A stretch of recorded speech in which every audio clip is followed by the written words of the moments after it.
When survivors of Uzushiogakure return to Konoha to reclaim their last clan member, everything changes. Instead of an outcast prankster, Naruto becomes a sealing jutsu prodigy, trained in the ancient arts that made the Uzumaki clan feared across nations. From the academy through the Chunin exams, the battle against Akatsuki, and the Fourth Great Ninja War, every saga unfolds differently. Naruto masters legendary Fuinjutsu, learns to control his massive chakra reserves, and discovers his heritage years early, setting a cascade of changes that reshape the entire shinobi world. One fundamental shift, one complete timeline rewrite, the last Uzumaki heir finally receives the training his bloodline demanded. Saga 1. Childhood and Academy Years, the Uzumaki Legacy Awakens. In the original timeline, Naruto Uzumaki grew up completely alone in Konoha. The third Hokage Hiruzen Sarutobi kept Naruto's identity as the fourth Hokage's son secret to protect him from Minato's enemies, and also kept hidden the fact that Naruto was an Uzumaki, one of the few survivors of a nearly extinct clan. Naruto lived in a small, run-down apartment with barely enough money for food, often eating nothing but expired instant ramen. The villagers of Konoha hated and feared him because the nine-tailed fox was sealed inside his body, though they were forbidden from telling anyone why. Parents pulled their children away when Naruto approached, shopkeepers overcharged him or refused to serve him, and he faced constant cold glares and whispered insults wherever he went. He had no family, no friends, and no one to teach him about his heritage or abilities. The only person who showed him genuine kindness was Iruka Umino, his academy instructor, though even Iruka struggled at first because his parents had been killed by the Nine Tails during its attack 12 years earlier. Naruto dealt with this crushing loneliness by pulling pranks and causing trouble throughout the village.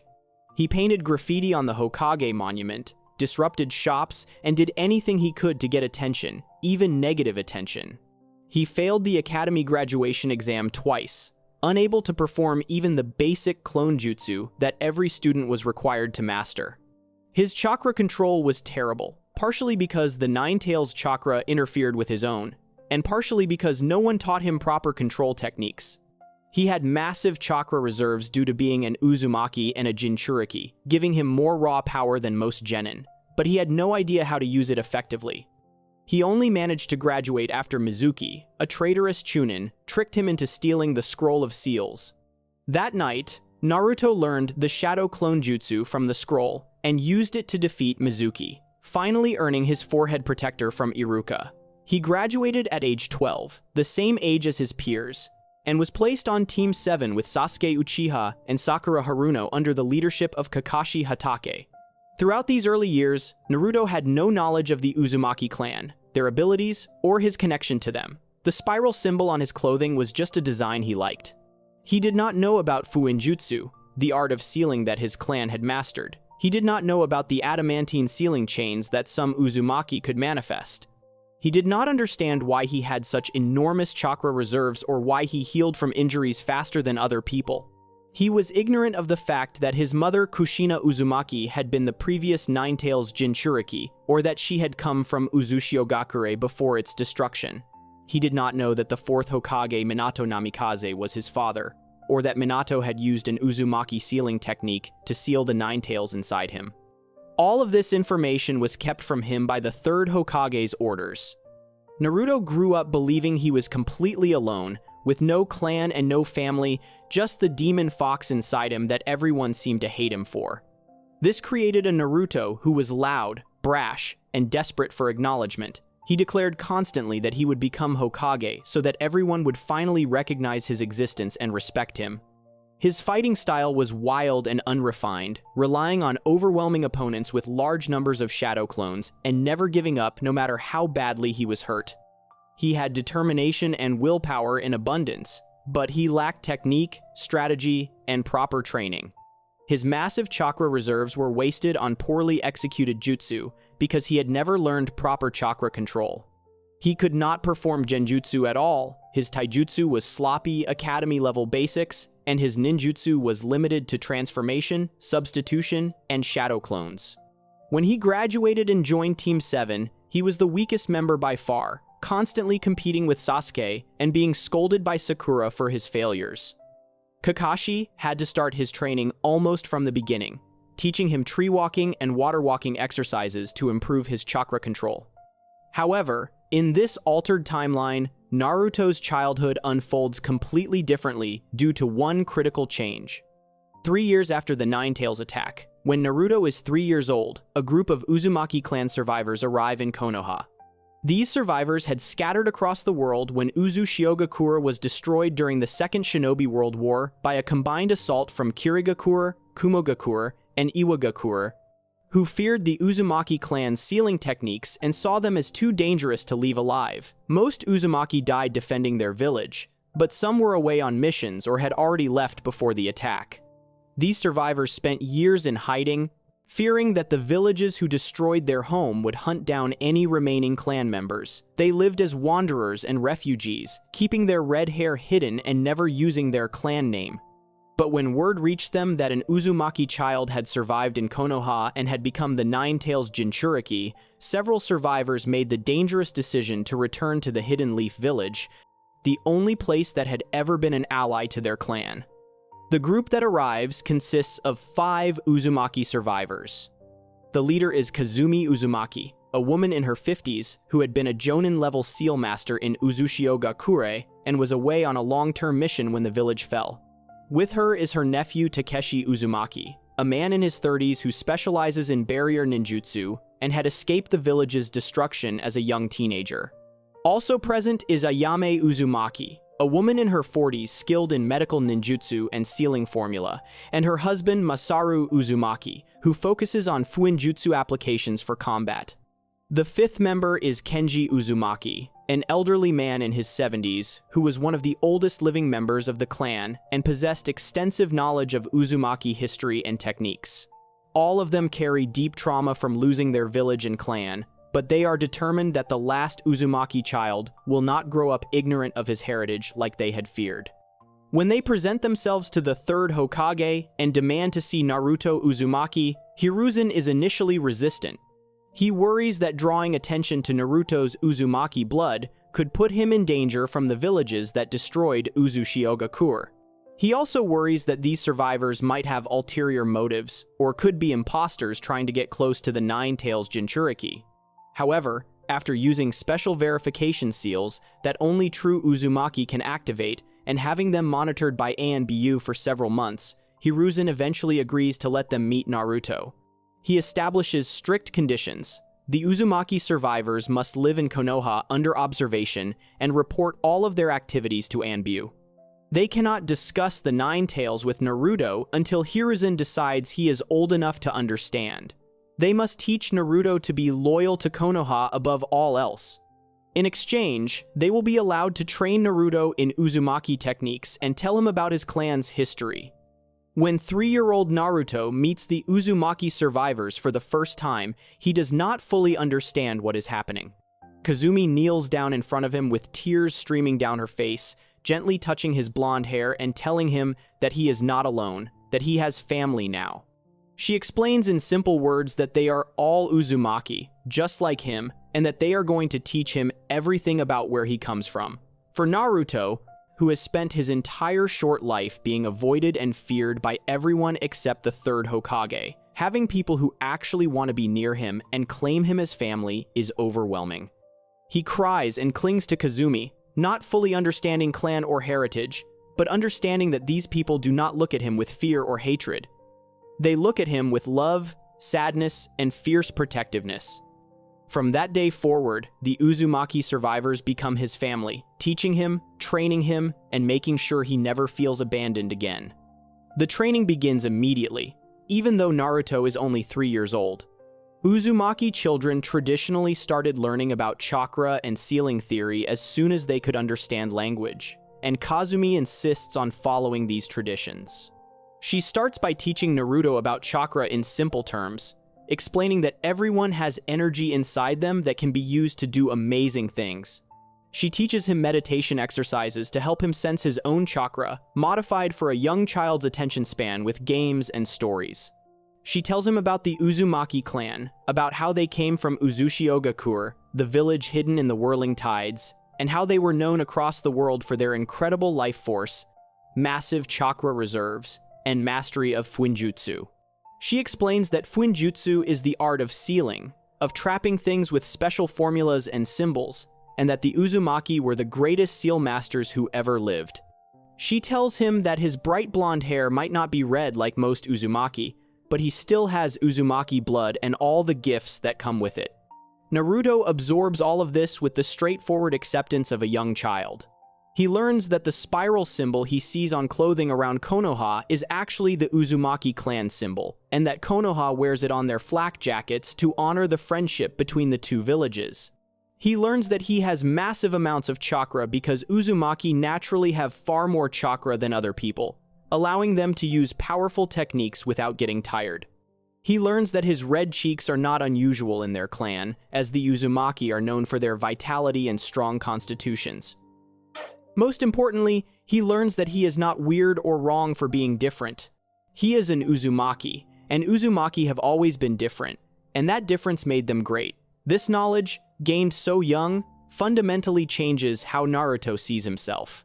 Instead of growing up believing he is a demon child that everyone hates for no reason, he grows up knowing he is part of a legendary clan that was so powerful, entire villages feared them.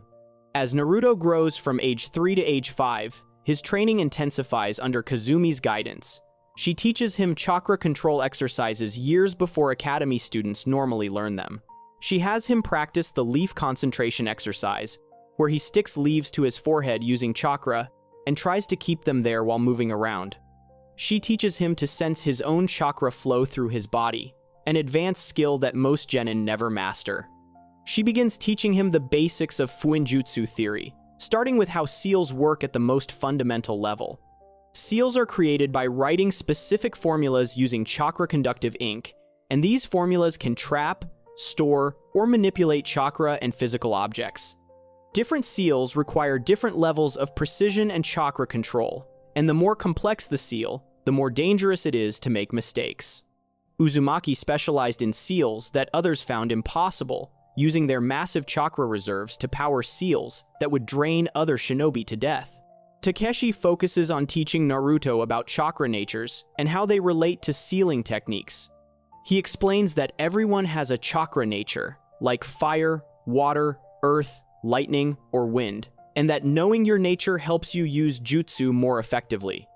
Uzumaki often have multiple chakra natures due to their large chakra reserves, allowing them to create versatile seal combinations. Ayame teaches Naruto about the connection between medical knowledge and sealing, showing him how the Uzumaki used seals to enhance healing, store medical supplies, and even create preservation seals for organs and medicine. Masaru begins training Naruto in basic taijutsu using the Uzumaki fighting style, which emphasizes endurance and outlasting opponents rather than quick, decisive strikes. Uzumaki could take more hits than normal people and heal faster, so their taijutsu focused on wearing down enemies and winning through superior stamina. Kenji tells Naruto stories about the great Uzumaki of the past, about Ashina Uzumaki who founded Uzushiogakure, about Mito Uzumaki who married the first Hokage and became the first Nine-Tails Jinchuriki, and about how their clan had been descendants of Asura Otsutsuki, connected to the very foundations of shinobi history. By the time Naruto enters the academy at age 6, he is already years ahead of his peers in terms of fundamental skills. His chakra control is exceptional for his age because he has been practicing it since age 3. He knows chakra theory better than some genin. He can read and write basic sealing formulas, an ability that no other academy student possesses. His taijutsu is still rough because he is only 6, but his forms are correct and he has excellent stamina for his age group. Most importantly, he has confidence and purpose that did not exist in the original timeline. He knows who he is. He is Naruto Uzumaki, heir to a legendary clan, and he is going to become the greatest seal master in the world, and then become Hokage to honor both Konoha and his clan's legacy. The villagers still treat him poorly because of the Nine-Tails, as the third Hokage never revealed Naruto's parentage, but now Naruto has support at home. Every time someone is cruel to him, he goes home to the Uzumaki compound that Konoha provided for the survivors, where 5 people who love him are waiting to comfort him, train him, and remind him of his worth. At the academy, Naruto's abilities shock both students and instructors. On the first day, when Iruka tests the class on basic chakra control by having them stick leaves to their foreheads, Naruto easily sticks 3 leaves and keeps them in place while doing handstands. When Iruka teaches the basic Academy 3 jutsu, Naruto performs flawless transformations on his first attempt because his chakra control allows him to mold his chakra precisely. He struggles with the clone jutsu just like in the original timeline, but for a different reason. In the original timeline, Naruto could not perform it because his massive chakra reserves made it nearly impossible to create the small, precise amount of chakra needed for an illusionary clone. In this timeline, he cannot perform it because Kazumi taught him that illusionary techniques are inefficient for Uzumaki and encouraged him to focus on techniques that make use of his massive reserves instead. Naruto attempts the clone jutsu half-heartedly to pass the academy requirement, but he is far more interested in the shadow clone jutsu that he has heard about, which creates real physical clones using massive amounts of chakra. Iruka is amazed by Naruto's abilities and asks him who taught him such advanced chakra control. When Naruto proudly explains that the Uzumaki clan survivors have been training him since he was 3, Iruka reports this to Hiruzen. The third Hokage confirms that Naruto is indeed receiving special training from verified clan survivors. Iruka watches Naruto more carefully after that, noticing how different this Naruto is from what he expected. This Naruto still pulls pranks occasionally, and is still loud and energetic, but he takes his studies seriously. He practices his academy homework diligently, and often stays after class to ask questions about topics that were not covered. He carries blank ceiling scrolls and practices drawing formulas during lunch breaks. He has friends among the other students, as his confidence and knowledge make him easier to approach. He helps other students with their chakra control exercises, explaining concepts in simple terms that he learned from Kazumi. He does not seek attention desperately like the original timeline Naruto did, because he already has attention from people who matter to him. The other academy students notice that Naruto is special, though some still avoid him because their parents have warned them away from the demon child. Sasuke Uchiha sees Naruto as a potential rival rather than someone beneath his notice. When Sasuke performs the best transformation in class, Naruto performs an even better one, adding small details like appropriate shadows and matching eye color that Sasuke missed. When Sasuke lands the most accurate kunai throws during weapons training, Naruto matches his accuracy and adds spin to his kunai that makes them harder to deflect. Sakura Haruno and Ino Yamanaka both notice Naruto because he is one of the top students, though they are still mainly focused on competing for Sasuke's attention. Shikamaru Nara finds Naruto's enthusiasm troublesome but respects his knowledge. Choji Akimichi bonds with Naruto over food, as Naruto shares rice balls that Ayame makes for him. Kiba Inuzuka challenges Naruto to races, and is shocked when Naruto's Uzumaki stamina lets him run longer without getting tired. Hinata Hyuga watches Naruto from afar, admiring his confidence and kindness even more than in the original timeline, because this Naruto actively helps other students instead of competing with them out of desperation. Throughout his academy years, Naruto's training with the Uzumaki survivors continues intensely. At age 7, Kazumi teaches him to create his first functional seal, a simple storage seal that can hold small objects inside a scroll. Naruto practices for months, failing repeatedly because even simple seals require perfect precision. When he finally succeeds in sealing a kunai inside a scroll and then releasing it, he feels a surge of pride and accomplishment that rivals anything he has felt before. Kazumi tells him that he has taken his first real step as an Uzumaki seal master. Over the next year, Naruto learns to create storage seals for weapons, food, water, and other supplies. He learns about explosive tags and how they work, though Kazumi refuses to let him create his own yet because the slightest error can cause them to explode prematurely. He learns about suppression seals that can block chakra, binding seals that can restrain people and objects, and preservation seals that keep food fresh indefinitely. At age 8, Takeshi begins teaching Naruto about barrier ninjutsu and how it relates to sealing techniques. Barriers are essentially large-scale seals that create protective walls of chakra, and the Uzumaki were masters at creating barriers that could protect entire buildings or even villages. Takeshi shows Naruto how to create a basic barrier seal that can alert him if someone enters a certain area, a detection technique that will prove invaluable later. At age 9, Masaru begins teaching Naruto about combat sealing techniques, seals designed specifically for fighting rather than storage or utility. He teaches Naruto about paralysis seals that can be placed on tags or drawn on surfaces, stopping anyone who touches them. He teaches him about sealing tags that can be attached to kunai or shuriken to make them more dangerous. Most significantly, he begins teaching Naruto the theory behind the adamantine sealing chains, though he warns Naruto that this technique is extremely difficult and only certain Uzumaki with special chakra can manifest it. The adamantine sealing chains are physical chains made entirely of chakra that certain Uzumaki can produce from their bodies.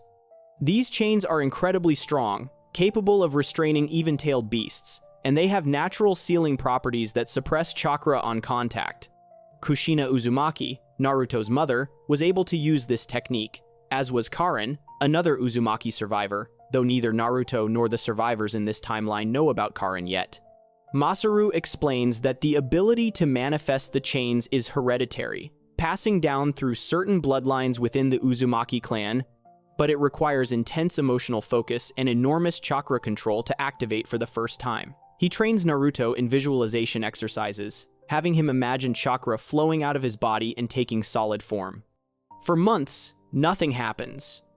Then one day, during a particularly intense training session, when Naruto is 10 years old, he successfully manifests a single golden chakra chain from his palm for just a moment before it dissipates.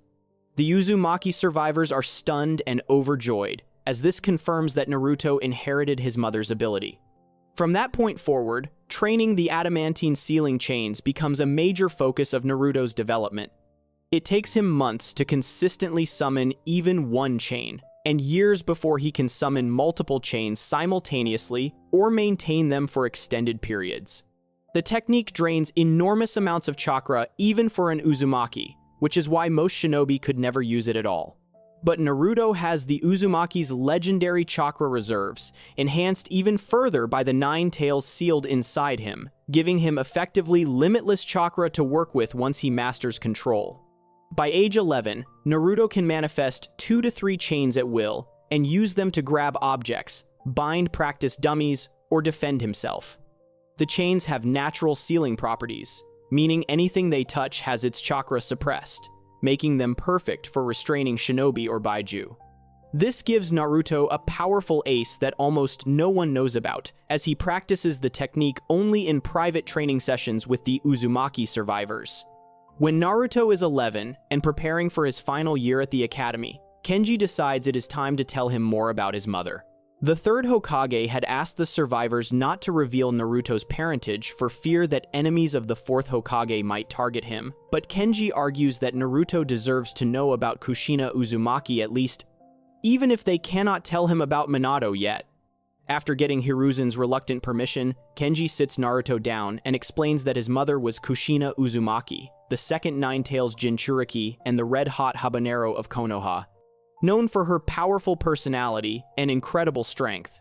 He tells Naruto that Kushina had been brought to Konoha from Uzushiogakure as a child after their village fell and had become Jinchuriki of the Nine Tails after Mito Uzumaki, the first Hokage's wife. He explains that Kushina had been capable of suppressing the Nine Tails completely using her adamantine sealing chains, making her a perfect Jinchuriki, and that she had passed both her chains and her status as a Jinchuriki to Naruto. Naruto asks how his mother died, and Kenji carefully explains that 12 years ago, the Nine Tails was forcibly extracted from Kushina by a masked attacker, which should have killed her. However, Kushina survived long enough to help reseal the Nine Tails into her newborn son, using the last of her strength and her life force to protect him and the village. The fourth Hokage, whom Kenji does not identify as Naruto's father per Hiruzen's orders, used a powerful sealing technique to split the Nine Tails chakra and seal both halves inside Naruto, sacrificing his own life in the process. Kushina chose Naruto as the new Jinchuriki because she trusted that her son could handle the burden, and because Uzumaki were uniquely suited to survive having a tailed beast sealed inside them. This revelation changes everything for Naruto. He realizes that the nine tails inside him is not some random curse, but his mother's legacy, something she entrusted to him because she believed in him. He learns that his mother was strong, respected, and loved, and that she gave her life to protect him and the village. This knowledge fills him with determination to live up to her legacy and become as strong as she was. At age 12, Naruto takes the academy graduation exam along with his peers. The exam includes a written test on ninja history and tactics, a physical assessment including taijutsu, weapons, and obstacle courses, and a ninjutsu test where students must perform the clone jutsu or another approved substitution technique. Naruto excels in every portion except the clone jutsu, which he still performs poorly because his chakra control, while excellent, cannot reduce his output to the tiny level needed for illusionary clones when he has Jinchuriki level reserves. Iruka is conflicted about whether to fail Naruto for this single weakness, especially since Naruto is otherwise one of the top students in the entire academy. He discusses it with Hiruzen, who authorizes Naruto to demonstrate the Shadow Clone Jutsu instead, as it serves the same purpose and actually requires far more skill and chakra. Naruto performs a perfect multi-Shadow Clone Jutsu, creating 50 clones simultaneously, shocking everyone present. Iruka immediately passes him and gives him his forehead protector. The difference between this graduation and the original timeline is stark. In the original timeline, Naruto graduated through a desperate all-night training session after being tricked by Mizuki, learning the Shadow Clone Jutsu from stolen techniques, and only passing because he defended Iruka. In this timeline, Naruto graduates legitimately as one of the top students in his class, with the full approval of his instructors and a much broader skill set.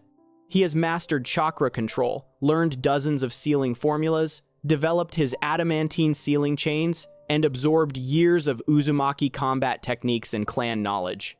He is physically stronger, faster, and has better endurance than his peers due to Uzumaki training and vitality. He understands tactics and strategy from extensive lessons with the survivors.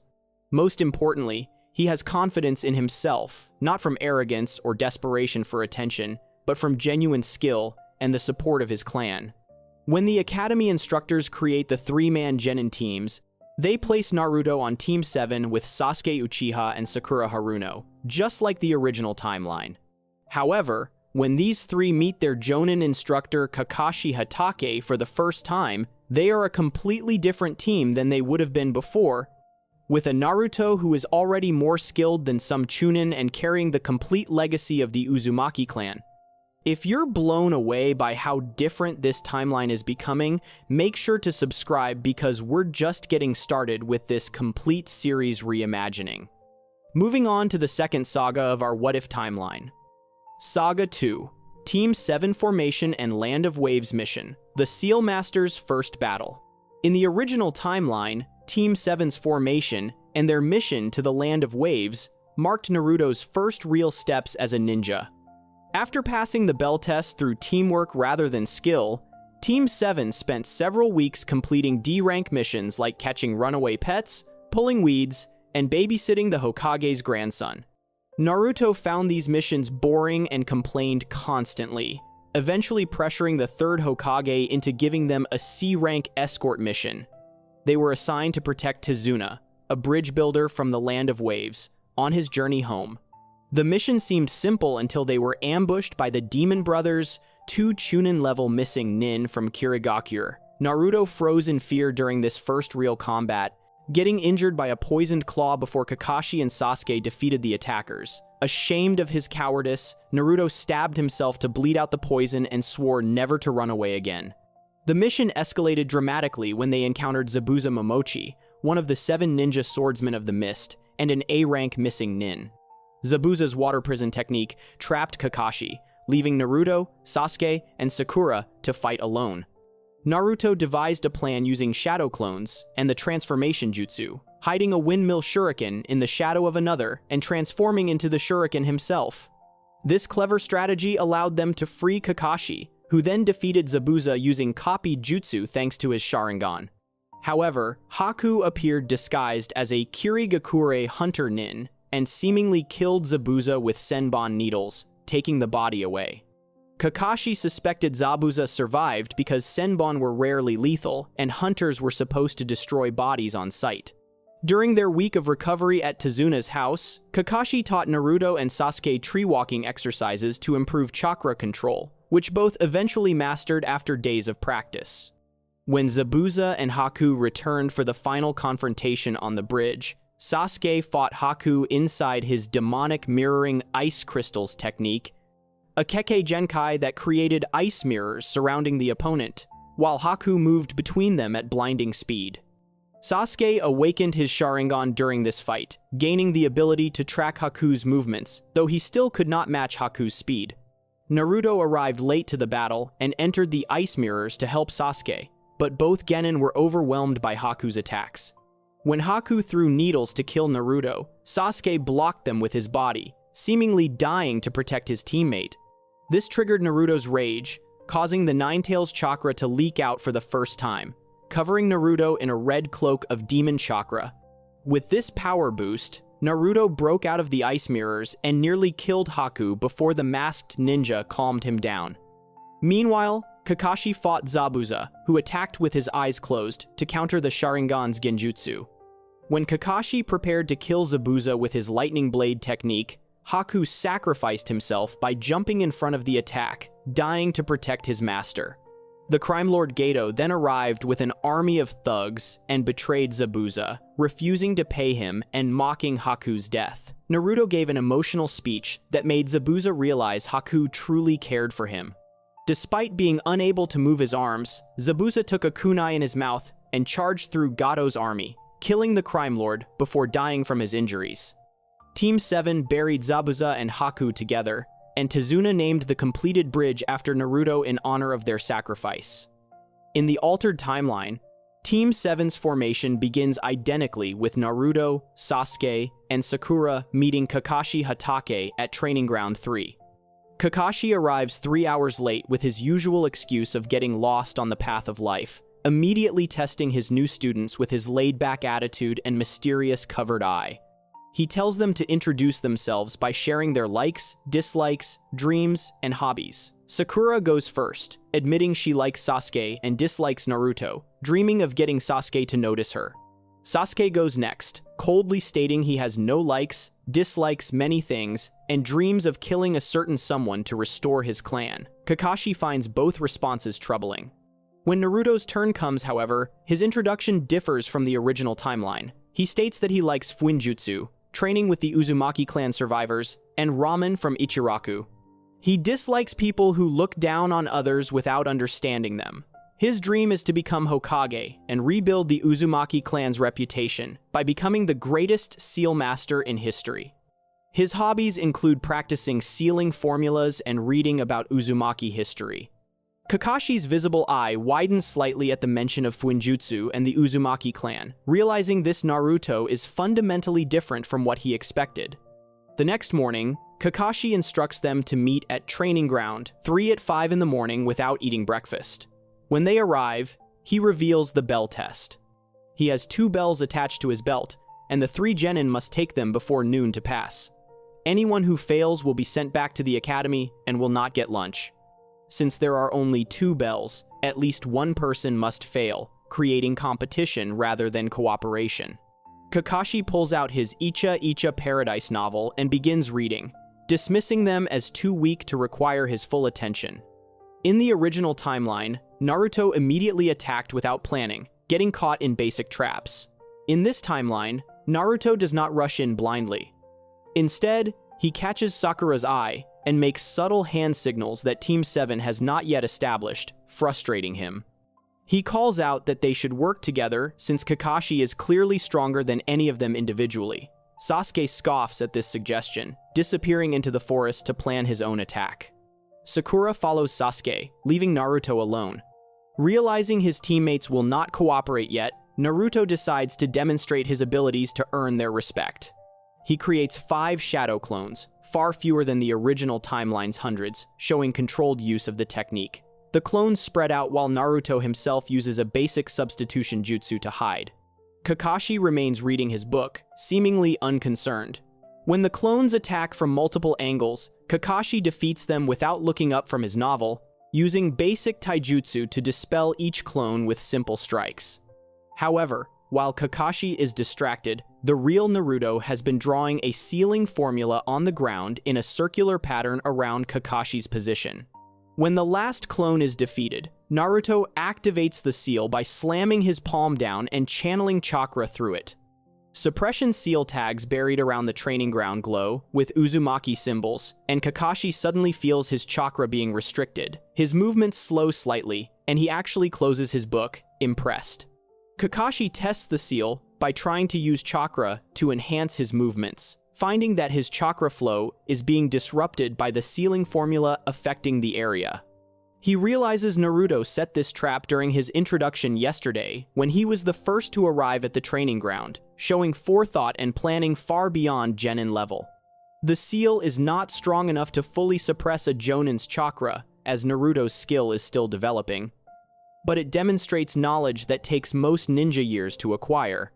Kakashi uses a burst of chakra to overpower the suppression seal, breaking it, then appears behind Naruto in a swirl of leaves. He compliments Naruto on his sealing technique and asks where he learned such advanced skills at his age. Naruto explains proudly that the Uzumaki clan survivors have been training him since he was 3 years old in their clan's specialties, including Fuinjutsu that made the Uzumaki feared across the world. Kakashi files this information away, noting that the third Hokage had mentioned Uzumaki survivors teaching Naruto, but he had not realized how thoroughly they had trained him. Meanwhile, Sasuke attempts his own assault. He throws shuriken from the tree line, all of which Kakashi deflects easily without looking. Sasuke then uses a fire jutsu, the great fireball technique that all Uchiha learn, launching a massive sphere of flames at Kakashi. Kakashi substitutes with a log at the last moment, appearing behind Sasuke and performing the 1,000 Years of Death technique, launching Sasuke into the nearby pond with an undignified splash. Sakura, watching from hiding, tries to help by throwing kunai to distract Kakashi while Sasuke recovers. Kakashi catches the kunai and uses genjutsu on Sakura, making her see an illusion of Sasuke covered in wounds and near death. She screams and faints from the shock, forcing Kakashi to catch her before she hits the ground. He lays her down gently and returns his attention to Naruto and Sasuke, both of whom are soaking wet and frustrated. Time runs out at noon with none of them securing a bell. Kakashi ties Naruto to a training post as punishment for making the first aggressive move and sets out lunchboxes for Sasuke and Sakura. He explicitly forbids them from feeding Naruto, stating that anyone who does will fail immediately and be sent back to the academy. The original timeline saw Sasuke and Sakura feed Naruto despite this threat, proving they valued their teammate over rules and passing the test. In this timeline, events unfold similarly with a key difference. Sasuke approaches Naruto first, holding a rice ball. He states coldly that he needs Naruto at full strength if they are going to work together to get those bells, as it has become clear none of them can take Kakashi alone. He shoves the rice ball into Naruto's mouth despite the prohibition. Sakura hesitates, worried about failing, but ultimately agrees that teamwork makes sense and offers Naruto water from her canteen. Kakashi appears in a swirl of leaves, his visible eye dark and serious, asking if they understand what they have done. The 3 genin brace themselves for punishment. Then, Kakashi's expression changes to approval. He explains that those who break the rules of the ninja world are trash, but those who abandon their teammates are worse than trash. The bell test was never about the bells themselves. It was about recognizing that teamwork and protecting your comrades is more important than following orders blindly. Because they chose to feed Naruto despite his warning, they pass. However, Kakashi adds one more test. He wants to see how Naruto's Uzumaki training translates to practical teamwork.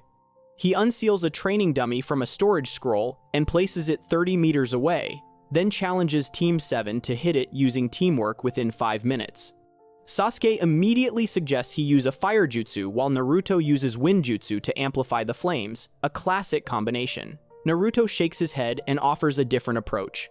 He explains that fire and wind combinations are effective for raw destruction, but they lack precision. Instead, he proposes using his shadow clones as diversions, while Sasuke approaches undercover, and Sakura acts as support to relay positioning. Sasuke reluctantly agrees, acknowledging that Naruto's tactical thinking might actually be useful. They execute the plan with Naruto, creating a dozen clones that rush the dummy from multiple angles. While Kakashi tracks the clones, Sasuke circles around using the cover of trees and approaches from the dummy's blind spot. Sakura, positioned at a different angle, signals Sasuke when the path is clear. Sasuke throws a kunai with an explosive tag attached, destroying the dummy. Kakashi nods in approval, officially declaring Team 7 formed. Over the next 2 weeks, Team 7 completes a series of D-rank missions that test their cooperation. During a mission to catch a runaway cat belonging to the Fire Daimyo's wife, Naruto uses sealing tags to create a perimeter that prevents the cat from escaping a specific zone, making capture far easier than the usual chaotic chase. During a mission to pull weeds from a garden, Naruto demonstrates a storage seal technique to collect the weeds efficiently, impressing even Kakashi with his practical application of Fuinjutsu. Sasuke begins to grudgingly respect Naruto's abilities, no longer dismissing him as the dead last loser. Sakura starts asking Naruto about sealing theory, recognizing that his knowledge could be useful for her own development. The team dynamics are healthier than the original timeline, with less friction and more mutual respect developing quickly. When Naruto complains about the boring missions and demands something more challenging, the third Hokage agrees to assign Team 7 a C-rank mission. They are tasked with escorting Tazuna, an elderly bridge builder from the Land of Waves, back to his home country. Tazuna appears drunk and dismissive, insulting Naruto by calling him short and questioning whether kids can actually protect him. Naruto remains calm rather than taking the bait, simply stating that Kakashi Hatake is a jonin with an excellent reputation, and Team 7 has completed all their missions successfully. Tazuna grumbles but accepts their escort. As they leave Konoha's gates, Kakashi notices Naruto carrying a larger equipment scroll than usual. When asked, Naruto explains that the Uzumaki survivors taught him to always bring extra sealing supplies on missions because Fuinjutsu requires preparation. Kakashi files away this detail, thinking that Naruto's training has given him a level of professional readiness unusual for a fresh genin. On the road to the Land of Waves, Team 7 encounters their first real danger. 2 Chunin-level missing nin from Kirigakure, known as the Demon Brothers, emerge from hiding in a puddle despite the sunny weather. They attack with a chain weapon wrapped in spikes, attempting to shred Kakashi. In the original timeline, Naruto froze in fear during this attack. In this timeline, Naruto reacts immediately with training-honed instincts. He creates 2 shadow clones that grab Sakura and Tazuna, pulling them out of the attack range while the real Naruto throws 3 kunai with sealing tags attached. The tags are not explosive tags, as those would risk killing the attackers and provide no information, but instead binding seals that activate on contact. 1 tag attaches to the Demon Brothers' chain weapon, and suddenly the chain becomes too heavy for them to wield properly. Its weight increased through a gravity seal, Naruto learned from Takeshi. Sasuke capitalizes on their confusion by throwing shuriken at their hands, disarming them. Kakashi, who had deliberately let himself be cut to test his students' reactions, emerges from hiding and quickly subdues both attackers using pressure points. Kakashi interrogates the Demon Brothers, learning they were sent by Zabuza Momochi to kill Tazuna. He confronts Tazuna about lying regarding the mission rank, as the presence of Chunin assassins makes this at least a B-rank mission. Tazuna breaks down and explains the situation in the Land of Waves. A shipping magnate named Gato has taken over the country's economy, controlling all maritime trade and reducing the population to poverty. The bridge Tazuna is building would break Gato's monopoly by connecting the Land of Waves to the mainland, allowing free trade. Gato has hired ninja to kill Tazuna and stop the bridge's completion. The Land of Waves cannot afford a proper B-rank mission fee because Gato has drained their resources. Kakashi tells Team 7 they have the option to turn back, as the mission parameters were false. In the original timeline, Naruto immediately insisted they continue. In this timeline, Naruto asks Tazuna about the people of the Land of Waves first. When Tazuna describes families starving and children suffering under Gato's rule, Naruto declares they should continue the mission because protecting people who cannot protect themselves is what ninja should do. Sasuke agrees coldly that they have already come this far. Sakura nods, trusting her teammates' judgment. Kakashi is secretly proud of their decision. They continue toward the land of waves by boat, crossing a dangerous mist-covered waterway where Gato's patrols cannot see them. When they arrive at Tazuna's home, they meet his daughter Tsunami and grandson Inari. Inari is a young boy who has given up hope after watching his stepfather, Kaiza, a hero who stood up to Gato, get publicly executed. He tells Team 7 that heroes do not exist and they will die if they oppose Gato. In the original timeline, this angered Naruto, who yelled at Inari for giving up. In this timeline, Naruto approaches Inari more thoughtfully. He tells Inari that he understands losing people and feeling hopeless, having grown up as an orphan himself. However, he learned from the Uzumaki clan that giving up means letting the people who hurt you win. Heroes might not always succeed, but they try anyway, because trying is how you honor those you lost. Inari does not respond but listens quietly, processing Naruto's words. Kakashi notes that Naruto's maturity and empathy have increased significantly thanks to growing up with caring guardians, instead of in isolation. That night, Zabuza Momochi attacks while Team 7 is escorting Tazuna through the forest. Mist covers the area completely, reducing visibility to almost nothing. Zabuza's voice echoes from everywhere, using the silent killing technique to create psychological pressure. Kakashi tells Team 7 to form a protective formation around Tazuna and prepare for combat. Zabuza appears on the water's surface, standing calmly with his massive executioner's blade resting on his shoulder. He recognizes Kakashi as the famous copy ninja and mocks him for babysitting Genin. Kakashi lifts his forehead protector, revealing his Sharingan, and tells Team 7 to stay back while he handles Zabuza. The battle begins with Zabuza creating water clones using nearby moisture. In the original timeline, these clones overwhelmed Naruto and Sasuke struggled to defend. In this timeline, when the water clones attack, Naruto pulls out a pre-prepared sealing scroll and unrolls it on the ground, channeling chakra through it. The scroll activates, creating a barrier of light between Team 7 and the water clones. The clones splash harmlessly against the barrier, unable to penetrate it. Zabuza's visible eye narrows in surprise, recognizing barrier fuinjutsu as an advanced technique rarely seen in Genin. Kakashi uses this distraction to engage Zabuza directly, copying Zabuza's water-style jutsu with his Sharingan and countering water attacks with identical water attacks. Zabuza performs the water prison technique, creating a sphere of water that traps Kakashi inside it. Zabuza must keep one hand inside the prison to maintain it, limiting his mobility. He creates a water clone to attack Team 7 while the real Zabuza holds Kakashi captive. In the original timeline, Naruto used transformation and shadow clones to trick Zabuza.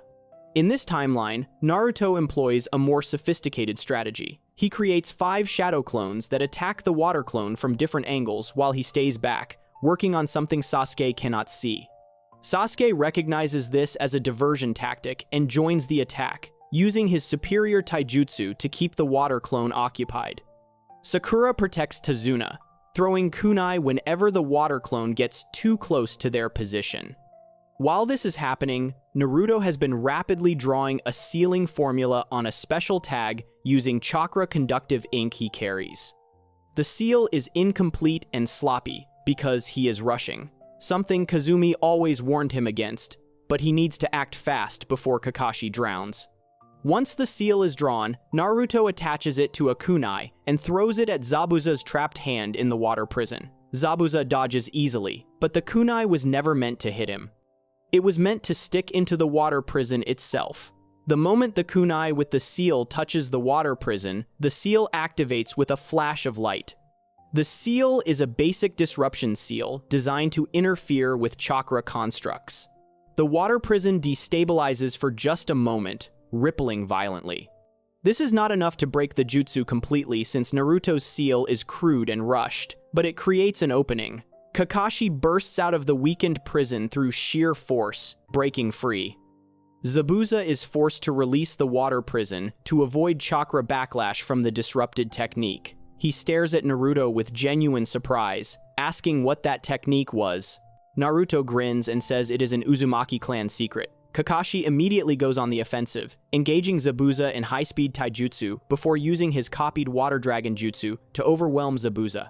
Just as Kakashi is about to finish Zabuza with a kunai to the throat, Senbon needles fly from the tree line and strike Zabuza's neck. Zabuza collapses, seemingly dead. A figure wearing a Kirigakure Hunter Nin mask appears, apologizing for the late arrival and claiming Zabuza's body to be disposed of according to regulations. The masked ninja disappears with Zabuza in a swirl of mist. Kakashi thanks the Hunter Nin but seems suspicious. After they are gone, he explains to Team 7 that something felt wrong about that encounter. Hunter Nin are supposed to destroy bodies on site to prevent village secrets from being stolen, not carry bodies away. Additionally, the Senbon needles struck Zabuza's neck in locations that would cause temporary death-like symptoms without killing, a technique used by medical nin.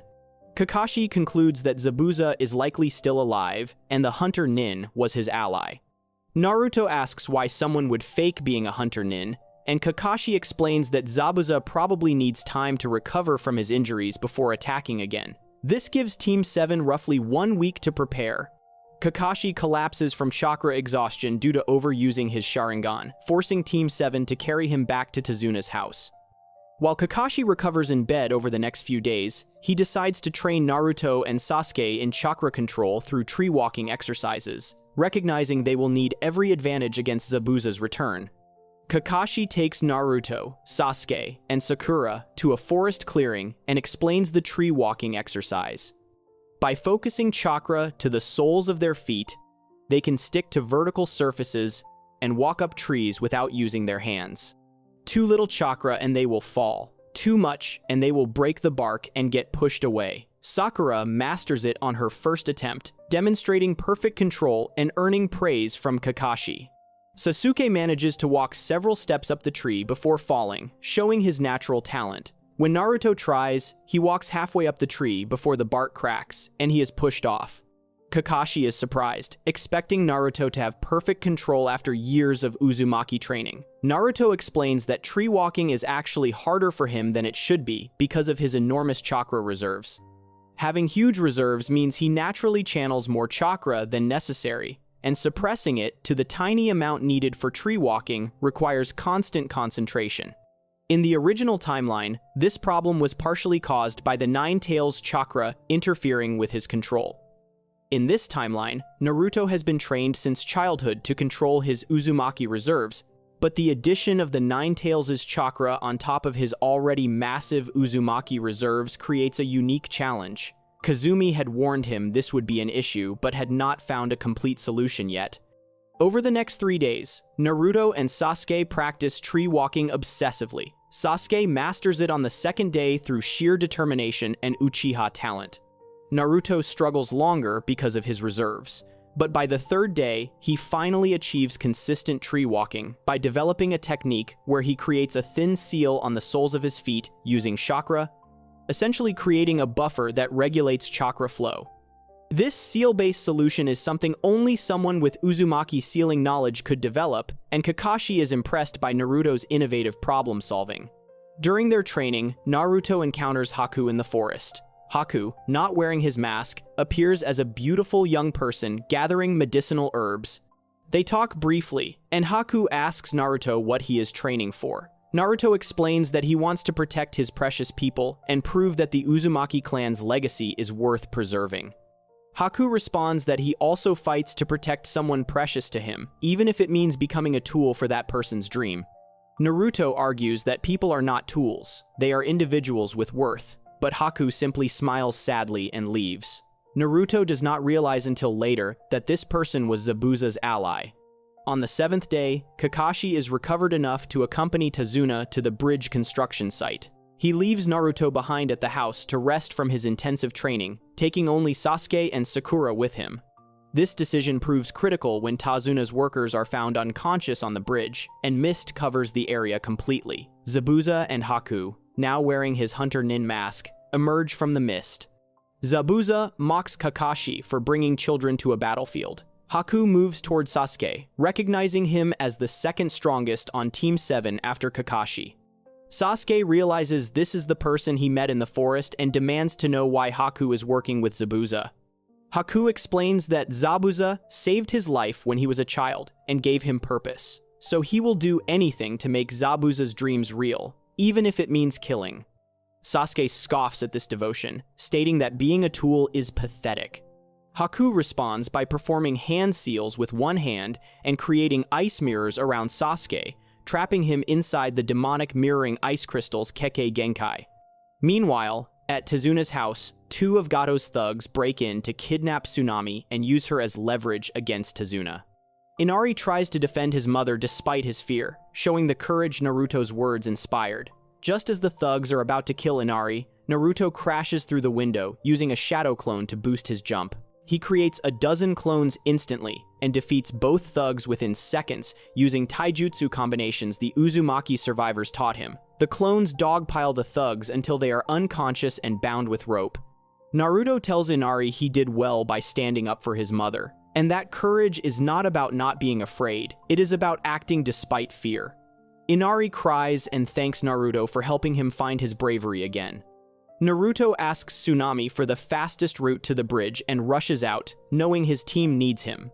Back at the bridge, Sasuke is fighting desperately inside Haku's ice mirrors. Haku moves between the mirrors at incredible speed, throwing Senbon needles from every angle. Sasuke's Sharingan activates for the first time during this battle, the two Tomoe spinning in his eyes as adrenaline and desperation awaken his bloodline. With the Sharingan, Sasuke can track Haku's movements between mirrors, but his body cannot move fast enough to dodge all the needles. He is bleeding from dozens of small wounds, his chakra depleting rapidly. Sakura screams for Kakashi to help, but Kakashi is locked in combat with Zabuza, who has learned to fight without relying on sight to counter the Sharingan. Zabuza attacks Kakashi with his eyes closed, using only sound to detect movements, making the Sharingan's genjutsu useless. Kakashi is forced onto the defensive, protecting Tezuna and Sakura while trying to finish Zabuza quickly. Just when it seems Sasuke will be killed by the next barrage of Senbon, Naruto arrives at the bridge in a burst of speed, having run the entire distance at full sprint using chakra to enhance his legs. Naruto sees Sasuke trapped inside the ice mirrors and makes a split-second decision. Instead of trying to break the mirrors from outside, which would take too long, he charges directly into the ice prison to join Sasuke. The ice mirrors allow entry, but make escape nearly impossible. Naruto grins at Sasuke and says he is not going to let his teammate die. Sasuke, bleeding and exhausted, tells Naruto he is an idiot for trapping himself too. Naruto responds that smart strategies come after making sure your teammates are safe. Together, they try to destroy the mirrors, with Naruto throwing explosive kunai while Sasuke uses fire jutsu, but the ice regenerates instantly using moisture in the air. Haku explains this is a Kekkei Genkai, a bloodline limit that combines water and wind nature to create ice, and it cannot be broken by force alone. The only way to defeat him is to be faster than him, which is impossible for genin. However, Naruto is not an ordinary genin. While Sasuke distracts Haku by tracking him with the Sharingan and forcing him to move constantly, Naruto pulls out his sealing supplies and begins drawing a complex formula on one of the ice mirrors using a special chakra ink brush he carries. Haku notices Naruto drawing something and immediately targets him with a concentrated barrage of Senbon, trying to stop whatever he is doing. Sasuke intercepts the needles with his body, protecting Naruto and getting punctured multiple times in the process. He collapses forward, unconscious from blood loss and chakra depletion. Naruto screams Sasuke's name, rage filling him. For a moment, red chakra flickers around Naruto as the Nine Tails responds to his emotions, but Naruto forces it down through breathing techniques Kazumi taught him, knowing he cannot afford to lose control. He finishes the seal and channels massive amounts of chakra into it, far more than a genin should possess. The seal glows bright blue with Uzumaki symbols, and suddenly all the ice mirrors crack simultaneously. The seal Naruto created was a destabilization seal designed to disrupt the chakra construct, maintaining the mirrors. By hitting one mirror with the seal, The effect propagated through the entire connected network because the mirrors were all linked. The ice prison shatters completely, freeing both Naruto and Sasuke. Haku is thrown back by the chakra backlash, landing on the bridge's surface and gasping in shock. Zabuza momentarily glances over, distracted by the destruction of Haku's supposedly unbreakable technique. Kakashi capitalizes on this distraction, using his self-created jutsu, the lightning blade, to surge forward at incredible speed, aiming for Zabuza's heart. Haku, seeing his master about to die, uses the last of his speed to intercept. He leaps in front of Zabuza just as Kakashi's lightning blade connects, impaling Haku through the chest instead. Kakashi tries to stop the technique, but it is too late. Haku coughs blood, his hunter nin mask cracking and falling away to reveal the beautiful face Naruto met in the forest. Naruto recognizes him and shouts in horror. Haku smiles weakly and thanks Naruto for the conversation in the forest, saying it reminded him that he was once a person rather than just a tool. He tells Zabuza he is sorry for failing as a tool, then dies in Zabuza's arms. Zabuza stands motionless, holding Haku's body, unable to process what just happened. Before the battle can resume, Gato arrives on the bridge with a small army of thugs, perhaps 100 men armed with swords, spears, and crossbows. Gato reveals he never intended to pay Zabuza and planned to let Team 7 kill him to avoid paying the contract. He insults Haku's corpse, calling him a useless tool who died for nothing. This finally breaks through Zabuza's emotional walls. He asks Naruto for a weapon, and Naruto throws him a kunai without hesitation. Zabuza takes the kunai in his mouth since his arms are too damaged to use, and charges into Gato's army. Despite being half dead and unable to use his arms, Zabuza's skill and fury carry him through the thugs like a demon, killing dozens before reaching Gato and slitting his throat with the kunai. Zabuza collapses next to Gato's corpse, his strength finally giving out. As Zabuza dies, it begins to snow despite the mild weather. Naruto approaches Zabuza and asks if he really cared about Haku, or if Haku was just a tool to him. Zabuza, tears freezing on his face, admits that Haku was precious to him, and he wishes he had told Haku sooner. He asks if Naruto thinks someone like him can go to the same place as Haku after death. Naruto says he does not know about the afterlife, but he knows Haku would want Zabuza to be with him. Zabuza thanks Naruto and asks Kakashi to bury him next to Haku. Zabuza dies as the snow falls heavier. Team 7 buries Zabuza and Haku together overlooking the ocean, marking their grave with Zabuza's executioner's blade. Tazuna promises to name the bridge after Naruto for inspiring him and defeating the people who threatened the land of waves. Kakashi tells Team 7 that they have experienced the harsh reality of the ninja world, where enemies can have understandable motivations and deaths are not always clear-cut justice. Naruto reflects on Haku's belief that he was just a tool, thinking about how different his own life could have been without the Uzumaki clan's support. The mission to the Land of Waves ends with Team 7 returning to Konoha, fundamentally changed by their first real brush with death and moral ambiguity. The key differences in this timeline are substantial. Naruto's sealing abilities allowed him to contribute strategically, rather than just through raw numbers and determination. His breaking of Haku's ice mirrors through Fuinjutsu analysis demonstrated tactical thinking and specialized skills no other genin possessed. His controlled response to rage prevented a full Ninetales transformation, showing emotional regulation from his stable upbringing. The team dynamics were healthier, with Sasuke respecting Naruto's abilities earlier and working with him more effectively. Most importantly, Naruto's conversation with Haku in the forest was deeper because Naruto could articulate his sense of purpose and belonging, giving Haku a glimpse of what life could have been like with real connections rather than just serving as a tool. This Land of Waves mission established Naruto as the Seal Master of Team 7, a role that would define his contributions throughout his career, while also maintaining the emotional core of the original arc, where Naruto learned that the world is not black and white, that enemies can be sympathetic, and that protecting precious people is what gives shinobi strength. As Team 7 returns to Konoha, Kakashi files a detailed mission report noting Naruto Uzumaki's exceptional Fuinjutsu abilities and recommending him for advanced sealing training. The third Hokage reads this report with pride and concern.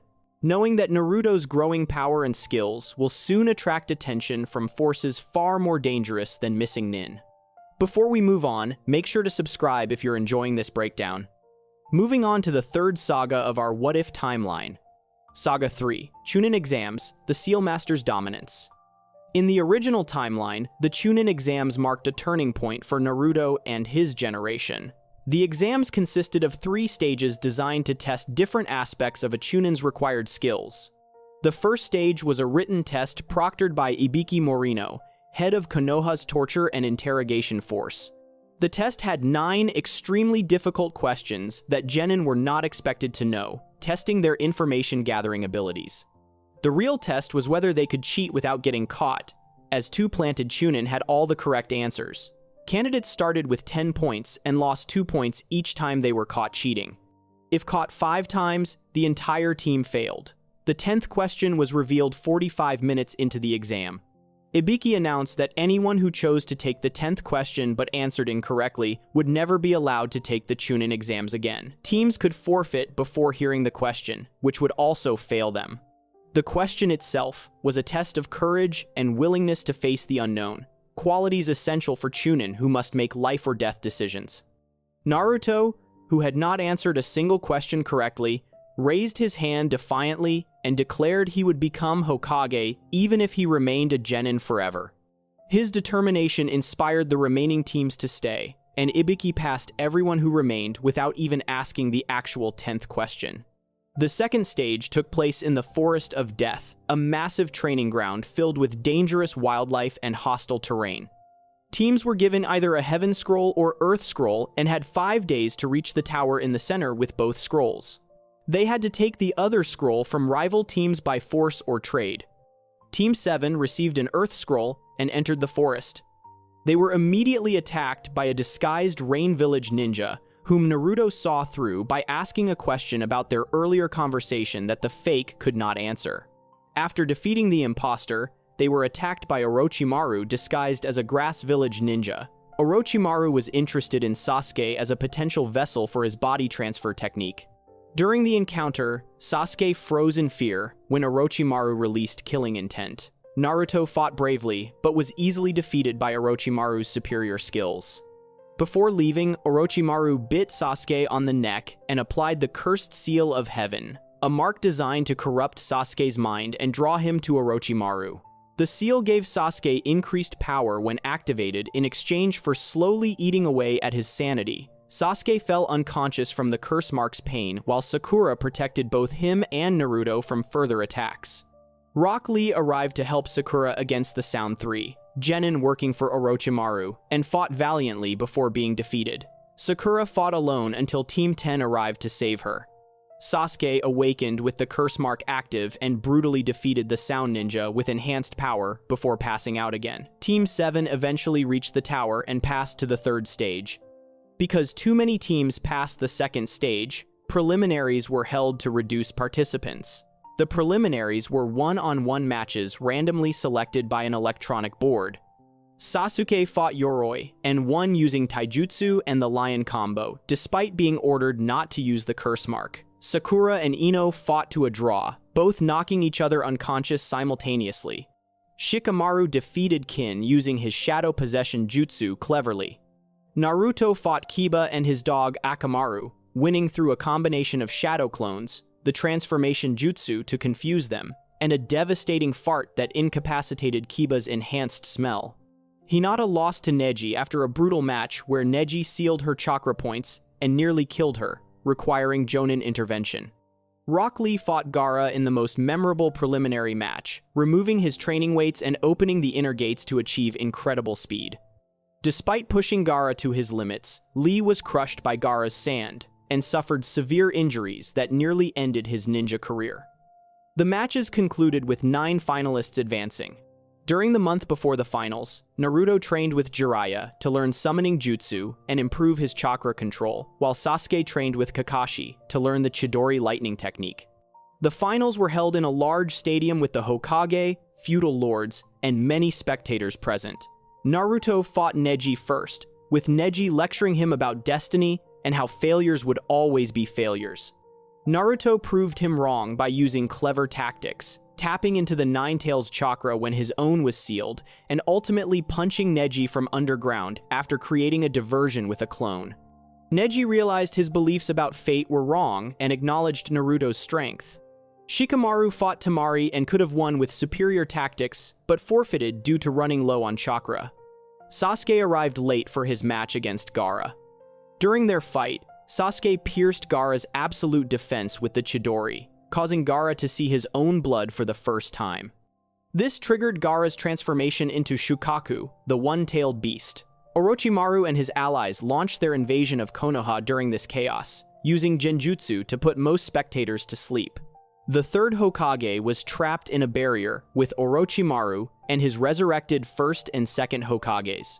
Naruto, Sasuke, and Sakura pursued Gaara into the forest, where Naruto eventually defeated Gaara's full Shukaku transformation, using his own summon Gamabunta and the Uzumaki barrage technique combined with 1,000 shadow clones. The third Hokage sacrificed his life using the Reaper Death Seal to stop Orochimaru, sealing away Orochimaru's arms instead of his soul because he ran out of chakra. Konoha defended against the invasion, but lost their Hokage.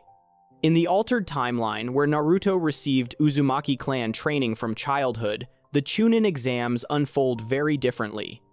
When Kakashi recommends Team 7 for the exams, the third Hokage approves with mixed feelings, knowing Naruto's advanced abilities will draw attention. Team 7 arrives at the Academy building, where the first stage is held. Naruto encounters the Sand siblings, Gaara, Kankuro, and Temari, for the first time. When Gaara's cold eyes meet Naruto's, there is recognition between two Jinchuriki, though neither knows why yet.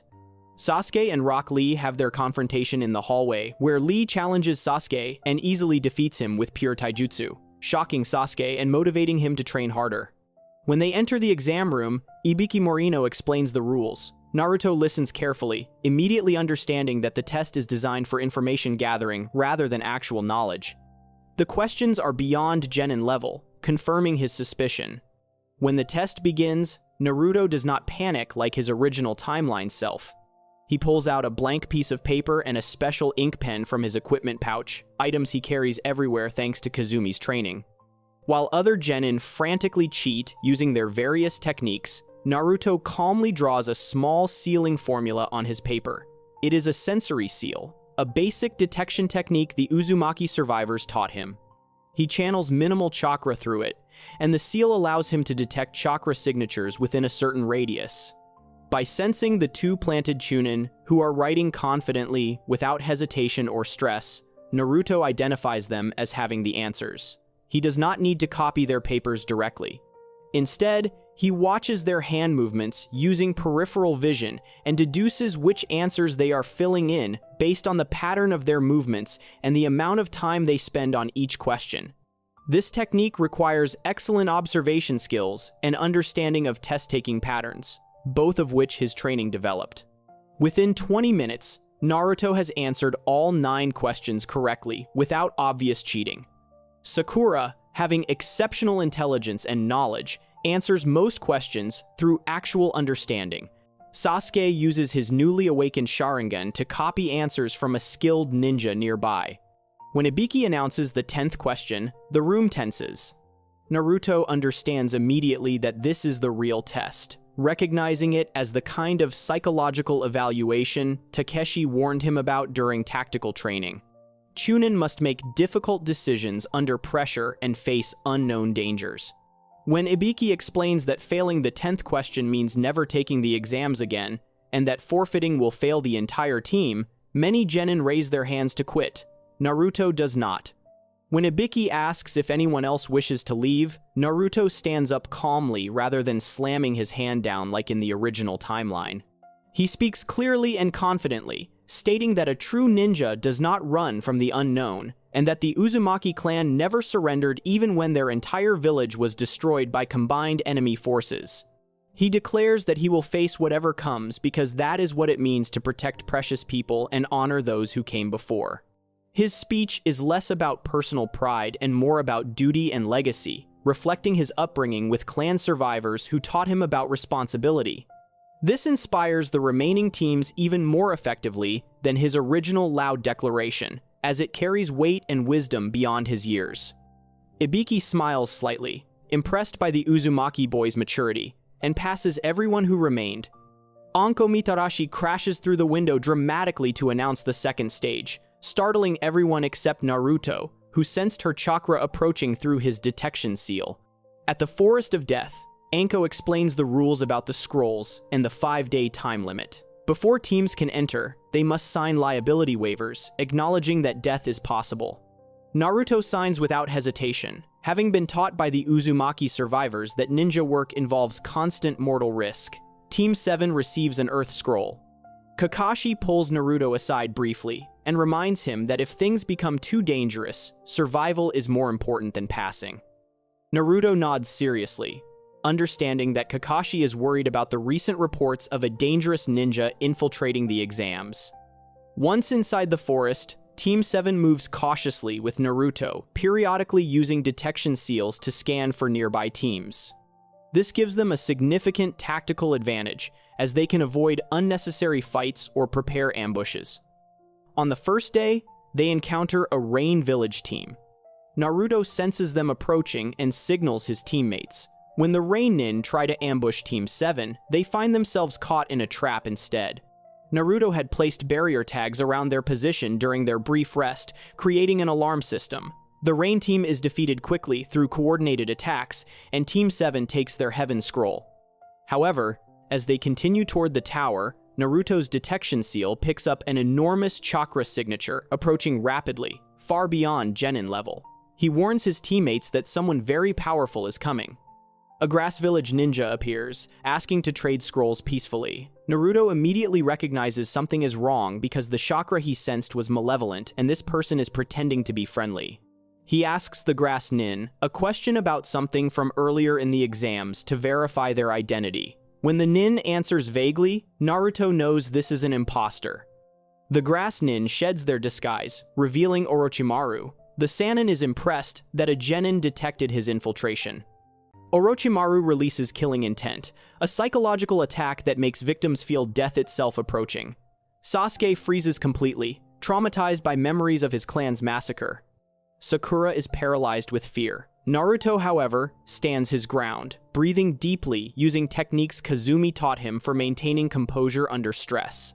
The Uzumaki survivors had warned him that powerful ninja could use Killing Intent as a weapon, and they trained him to resist it by exposing him to controlled amounts of their own killing intent during exercises. Naruto creates shadow clones and attacks Orochimaru, knowing he cannot win against a Sannin through direct combat alone. His strategy is to buy time and create an opening for his teammates to escape. Orochimaru easily destroys the clones and grabs Naruto by the throat, lifting him off the ground. He examines Naruto curiously, noting the Uzumaki chakra signature and the remnants of sealing formulas on Naruto's equipment.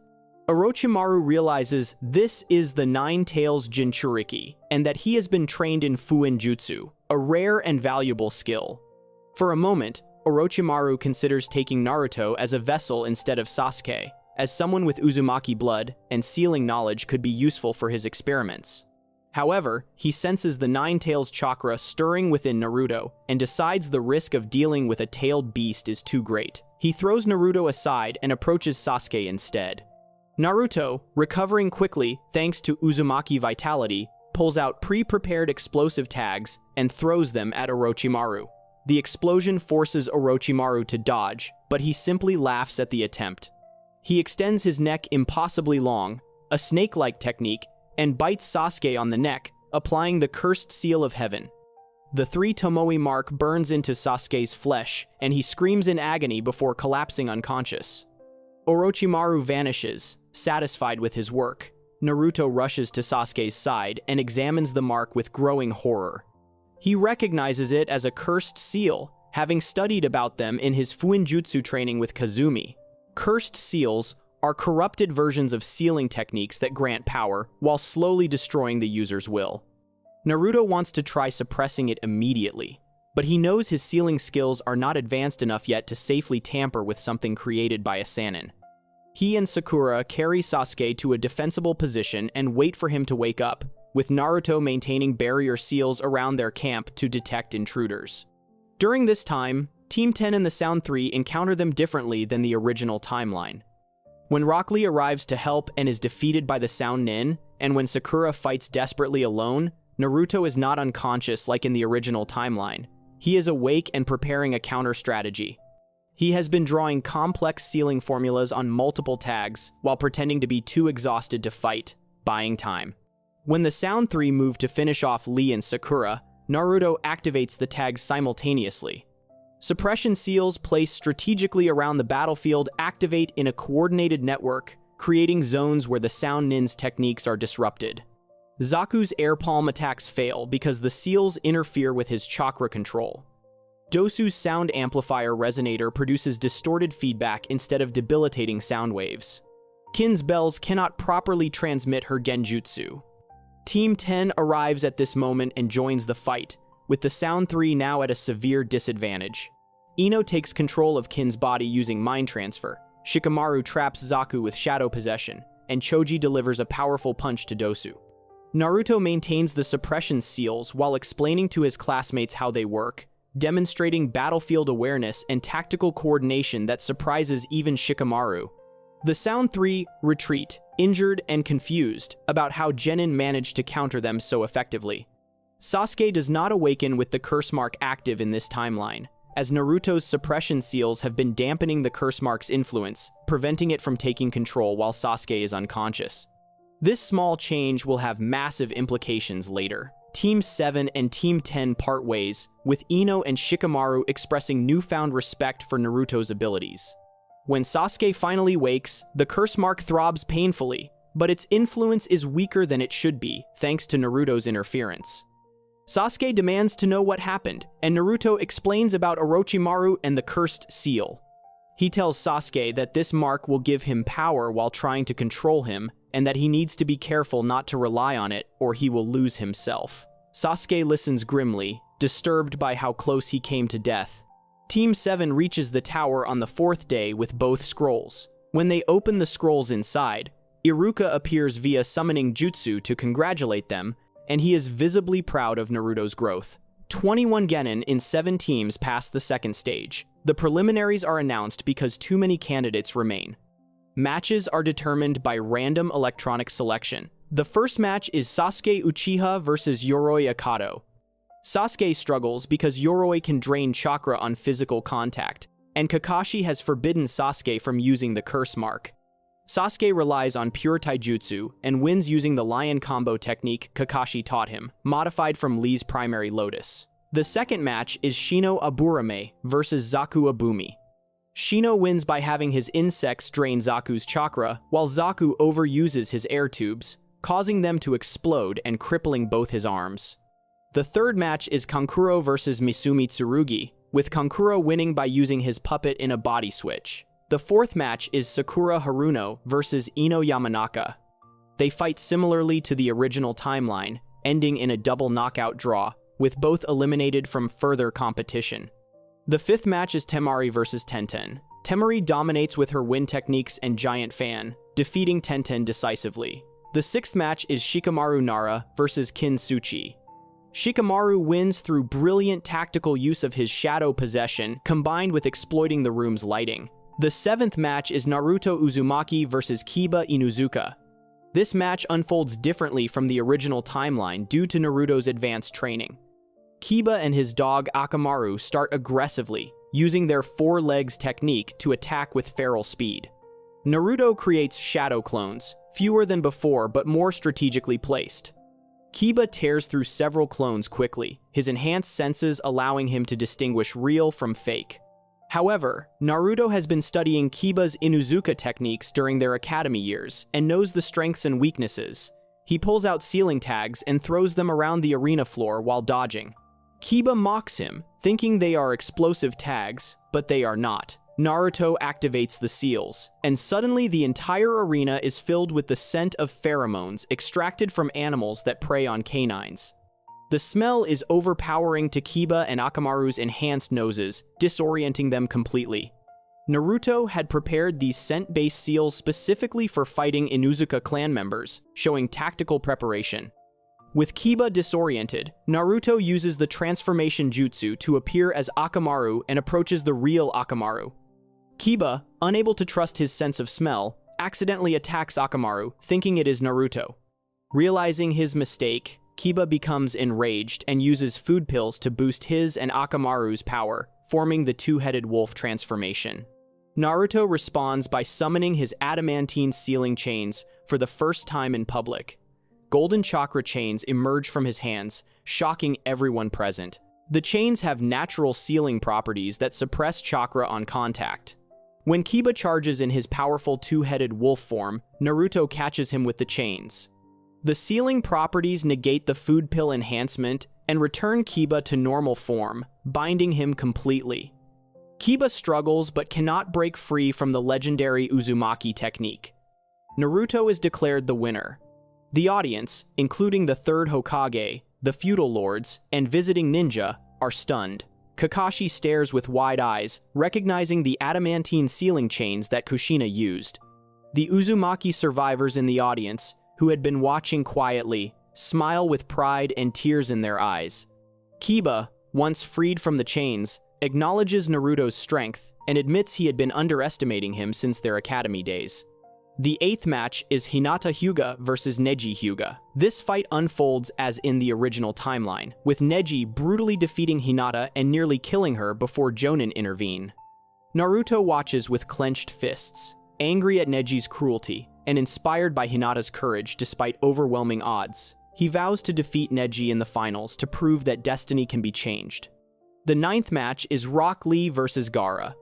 This legendary fight plays out similarly to the original timeline, with Lee removing his training weights and opening the inner gates to achieve incredible speed that overwhelms Gaara's defenses. However, Gaara eventually crushes Lee's left arm and leg with sand, causing horrific injuries. Might Guy intervenes to save Lee's life. The 10th match is Choji Akimichi versus Dosu Kinuta. Dosu wins using sound-based attacks that disrupt Choji's inner ear and balance. The final match is Kankuro versus Dosu Kinuta, but this is changed at the last minute as Dosu forfeits under mysterious circumstances later revealed to be because Gaara killed him for challenging him. A different matchup is arranged, ultimately concluding the preliminaries with 10 finalists instead of 9 because Naruto's match resolved differently. The finalists are Naruto, Neji, Sasuke, Gaara, Shikamaru, Temari, Shino, Kankuro, and 2 others depending on the changed matchups. During the 1-month preparation period before the finals, Naruto trains with Jiraiya. In the original timeline, Jiraiya focused on teaching Naruto summoning jutsu and basic chakra control through tree walking and water walking. In this timeline, Naruto already has excellent chakra control from years of Uzumaki training, and Jiraiya must adapt his teaching methods accordingly. When they first meet, Jiraiya tests Naruto by having him perform various jutsu to assess his skills. He is shocked to discover Naruto can already perform multi-shadow clone jutsu effortlessly, has chakra control rivaling Chunin, and possesses knowledge of Fuinjutsu that most Jonin lack. Jiraiya asks Naruto to demonstrate the adamantine sealing chains, and when Naruto summons the golden chakra chains, Jiraiya's expression becomes pained with nostalgia, remembering Kushina. Jiraiya adjusts the training plan completely. Instead of basics, he teaches Naruto summoning jutsu by having him sign the Toad contract and practice summoning toads of increasing size.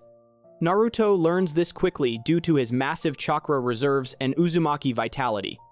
Within 2 weeks, Naruto can summon Gamabunta, the boss toad, though he struggles to maintain control because Gamabunta is stubborn and refuses to acknowledge a child as his summoner until Naruto proves himself.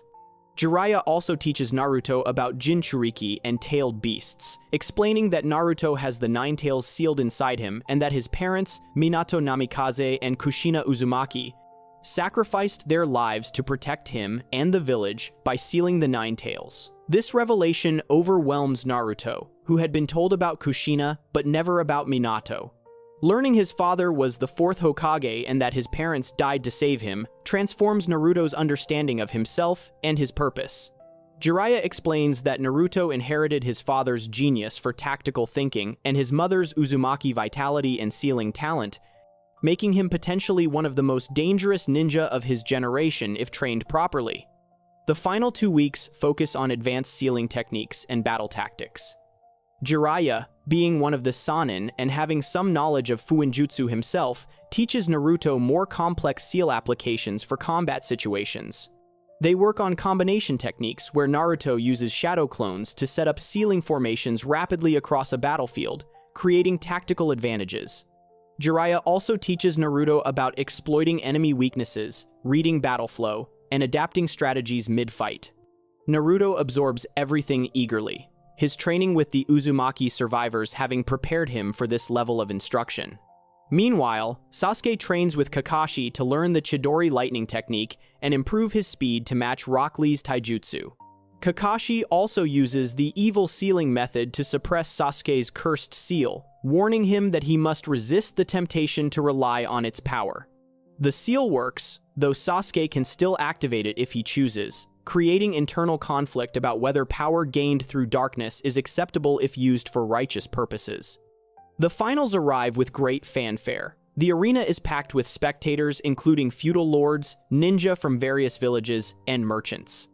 The third Hokage sits in the viewing box with the fourth Kazekage, who is secretly Orochimaru in disguise, planning the invasion of Konoha. The first match is Naruto Uzumaki versus Neji Hyuga. This battle is the culmination of their opposing philosophies about destiny and hard work. Neji enters calmly, confident in the superiority of his Byakugan and gentle fist style. Naruto enters focused and determined, carrying the expectations of Hinata, who he wants to avenge, and the legacy of his clan. When the match begins, Neji immediately activates his Byakugan and enters his gentle fist stance. He lectures Naruto about destiny, explaining that people are born with predetermined fates they cannot escape. Neji says that failures will always be failures, that those born to the branch family will serve the main family forever, and that Naruto, as someone born without parents or status, will never amount to anything. Naruto listens without anger, then responds calmly that Neji is wrong. He explains that the Uzumaki clan was destroyed by combined enemy forces, scattered across the world, and lost almost everything. By Neji's logic, they should have remained defeated and disappeared from history. However, the survivors chose to rebuild, to preserve their knowledge, to train him in their ways, and to ensure their legacy continued. Naruto declares that destiny is not something decided by birth, it is something created through choices and actions. He creates a dozen shadow clones and attacks from multiple angles. Neji responds with the 8 trigrams 64 palms technique, his Byakugan allowing him to see all the clones simultaneously. He strikes rapidly, destroying clone after clone with precise chakra-blocking strikes. However, Naruto's strategy is not simply to overwhelm with numbers. While the clones attack, the real Naruto has been rapidly setting up sealing tags around the arena perimeter in a specific pattern. When Neji destroys the last clone, he realizes too late that Naruto has created a barrier seal formation surrounding the entire fighting area. Naruto activates the barrier, and suddenly Neji finds his chakra vision disrupted. The barrier does not block his Byakugan completely, as that would require far more advanced sealing than Naruto can create, but it does distort his chakra perception slightly, creating visual noise in his 360-degree vision. Neji is disoriented for a moment, long enough for Naruto to create more clones and attack with a coordinated strategy. Neji adapts quickly, using the rotation technique to create a defensive chakra sphere that repels all the clones. However, this technique consumes significant chakra. Naruto continues applying pressure, forcing Neji to use rotation repeatedly while wearing him down through attrition. When Neji moves to close distance and seal Naruto's chakra points with gentle fist strikes, Naruto summons his adamantine sealing chains to block. The golden chains intercept Neji's strikes, and because they have natural chakra sealing properties, they actually disrupt the gentle fist technique itself when Neji's hands touch them. Neji has never encountered anything like this and must retreat to reassess his strategy. Neji realizes that standard Gentle Fist will not work against the chains, so he changes tactics and focuses on attacking Naruto's body directly between the chains. He moves with incredible speed, landing several strikes that begin closing Naruto's chakra points. Naruto feels his chakra flow being disrupted, but does not panic. The Uzumaki survivors taught him that Uzumaki have such massive chakra reserves and vitality that standard chakra blocking techniques are less effective on them. While painful and hindering, the blocked tenketsu do not fully stop Naruto's chakra flow. He continues fighting through the pain, using taijutsu combinations that Masaru taught him and maintaining his shadow clones. Neji grows frustrated, realizing that Naruto is more resilient than expected. When Neji attempts to use 8 trigrams 128 palms, his most powerful technique, to end the fight definitively, Naruto makes his final move. While Neji is focused on delivering precision strikes, Naruto channels the Nine Tails chakra for the first time intentionally under semi-controlled conditions. Red chakra flickers around him briefly, unblocking his sealed tenketsu through sheer force, as the tailed beast's chakra overwhelms the Gentle Fist seals. The burst of power allows Naruto to grab Neji mid-strike with his adamantine sealing chains, binding him completely. Neji struggles against the chains but cannot break free because they suppress his chakra on contact. Naruto, still holding Neji bound, tells him that he understands Neji's pain and anger about his father's sacrifice and the Hyuga clan's unjust system. However, giving up and accepting that nothing can change is the same as surrendering to the people who wronged you. True strength is choosing to fight against destiny even when it seems impossible. Naruto releases Neji from the chains and offers to continue the fight on equal terms to prove his point. Neji, shaken by Naruto's words and realizing he has been defeated both physically and philosophically, acknowledges that he was wrong about destiny. The proctor declares Naruto the winner. The crowd erupts in cheers and amazement at the young Uzumaki's abilities. The third Hokage watches with pride and sadness, thinking about Minato and Kushina and how they would be proud of their son. The Uzumaki survivors weep openly with joy, knowing their clan's legacy is secure, with Naruto carrying their techniques forward. Neji bows respectfully to Naruto, beginning the redemption arc that will eventually free him from his hatred of the main family. The second match is Shikamaru Nara versus Temari. This fight unfolds similarly to the original timeline, with Shikamaru using brilliant tactics and his shadow possession to nearly defeat Temari, but ultimately forfeiting because he claims to be out of chakra. The examiners recognize his strategic genius and note him for promotion anyway. The third match is supposed to be Sasuke Uchiha versus Gaara, but Sasuke has not arrived yet. Genma, the proctor, is about to disqualify Sasuke when Kakashi and Sasuke arrive in a swirl of leaves, dramatically late. Sasuke apologizes for his tardiness, explaining that his training ran long. The match begins with Sasuke immediately demonstrating the incredible speed he gained from training with Kakashi, moving as fast as Rock Lee without weights. Gaara is initially confident, his automatic sand defense activating to block all of Sasuke's attacks. However, Sasuke reveals the Chidori, his ultimate technique taught by Kakashi. The lightning-covered hand pierces through Gaara's absolute defense, something that has never happened before. Gaara sees his own blood for the first time in years and experiences psychological breakdown, triggering his transformation into Shukaku, the one-tailed beast. At this moment, Orochimaru's invasion begins. Genjutsu falls over the arena, putting most spectators and lower-ranked ninja to sleep. The Sound and Sand ninja attack, with Orochimaru revealing himself and trapping the third Hokage in a barrier formed by 4 Sound ninja using the 4 Violet Flames formation. The third Hokage realizes he has been deceived and that the 4th Kazekage was Orochimaru in disguise. Baki, the Jonin leading the Sand siblings, orders the retreat and Shukaku transformation to continue outside the village. Kakashi tells Team 7 to pursue Gaara, while he stays to protect the civilians. Naruto, Sasuke, and Sakura, joined by Shikamaru, pursue the Sand siblings into the forest. The battle splits, with Sasuke engaging Gaara one-on-one, while the others fight Temari and Kankuro. Naruto and Shikamaru work together to defeat Temari, using combinations of shadow clones and shadow possession. When they regroup with Sasuke, they find him exhausted, and Gaara fully transformed into Shukaku, a gigantic tanuki made of sand rampaging through the forest. Naruto realizes he must summon Gamabunta to fight on equal terms with a tailed beast. He gathers his chakra and performs the summoning jutsu, bringing forth the boss toad. Gamabunta is annoyed at being summoned by a child but recognizes the emergency situation when he sees Shukaku. Boss toads and tailed beasts have history. The battle between Gamabunta with Naruto and the fully transformed Gaara as Shukaku is spectacular and destructive, with the forest being torn apart by their conflict. Naruto uses his shadow clones to create complex tactical formations, attacking Shukaku from multiple angles, while Gamabunta grapples with the beast physically. The key difference in this timeline is that Naruto tries using sealing techniques against Shukaku. He knows that Jinchuriki and tailed beasts can be suppressed with proper Fuinjutsu, having studied this with Kazumi. During the battle, Naruto creates shadow clones that form a sealing formation around Shukaku, attempting to disrupt the transformation. The technique is only partially successful because Naruto's skill is not yet high enough to fully seal a tailed beast, but it creates enough interference to wake Gaara from the sleep required to maintain Shukaku's manifestation.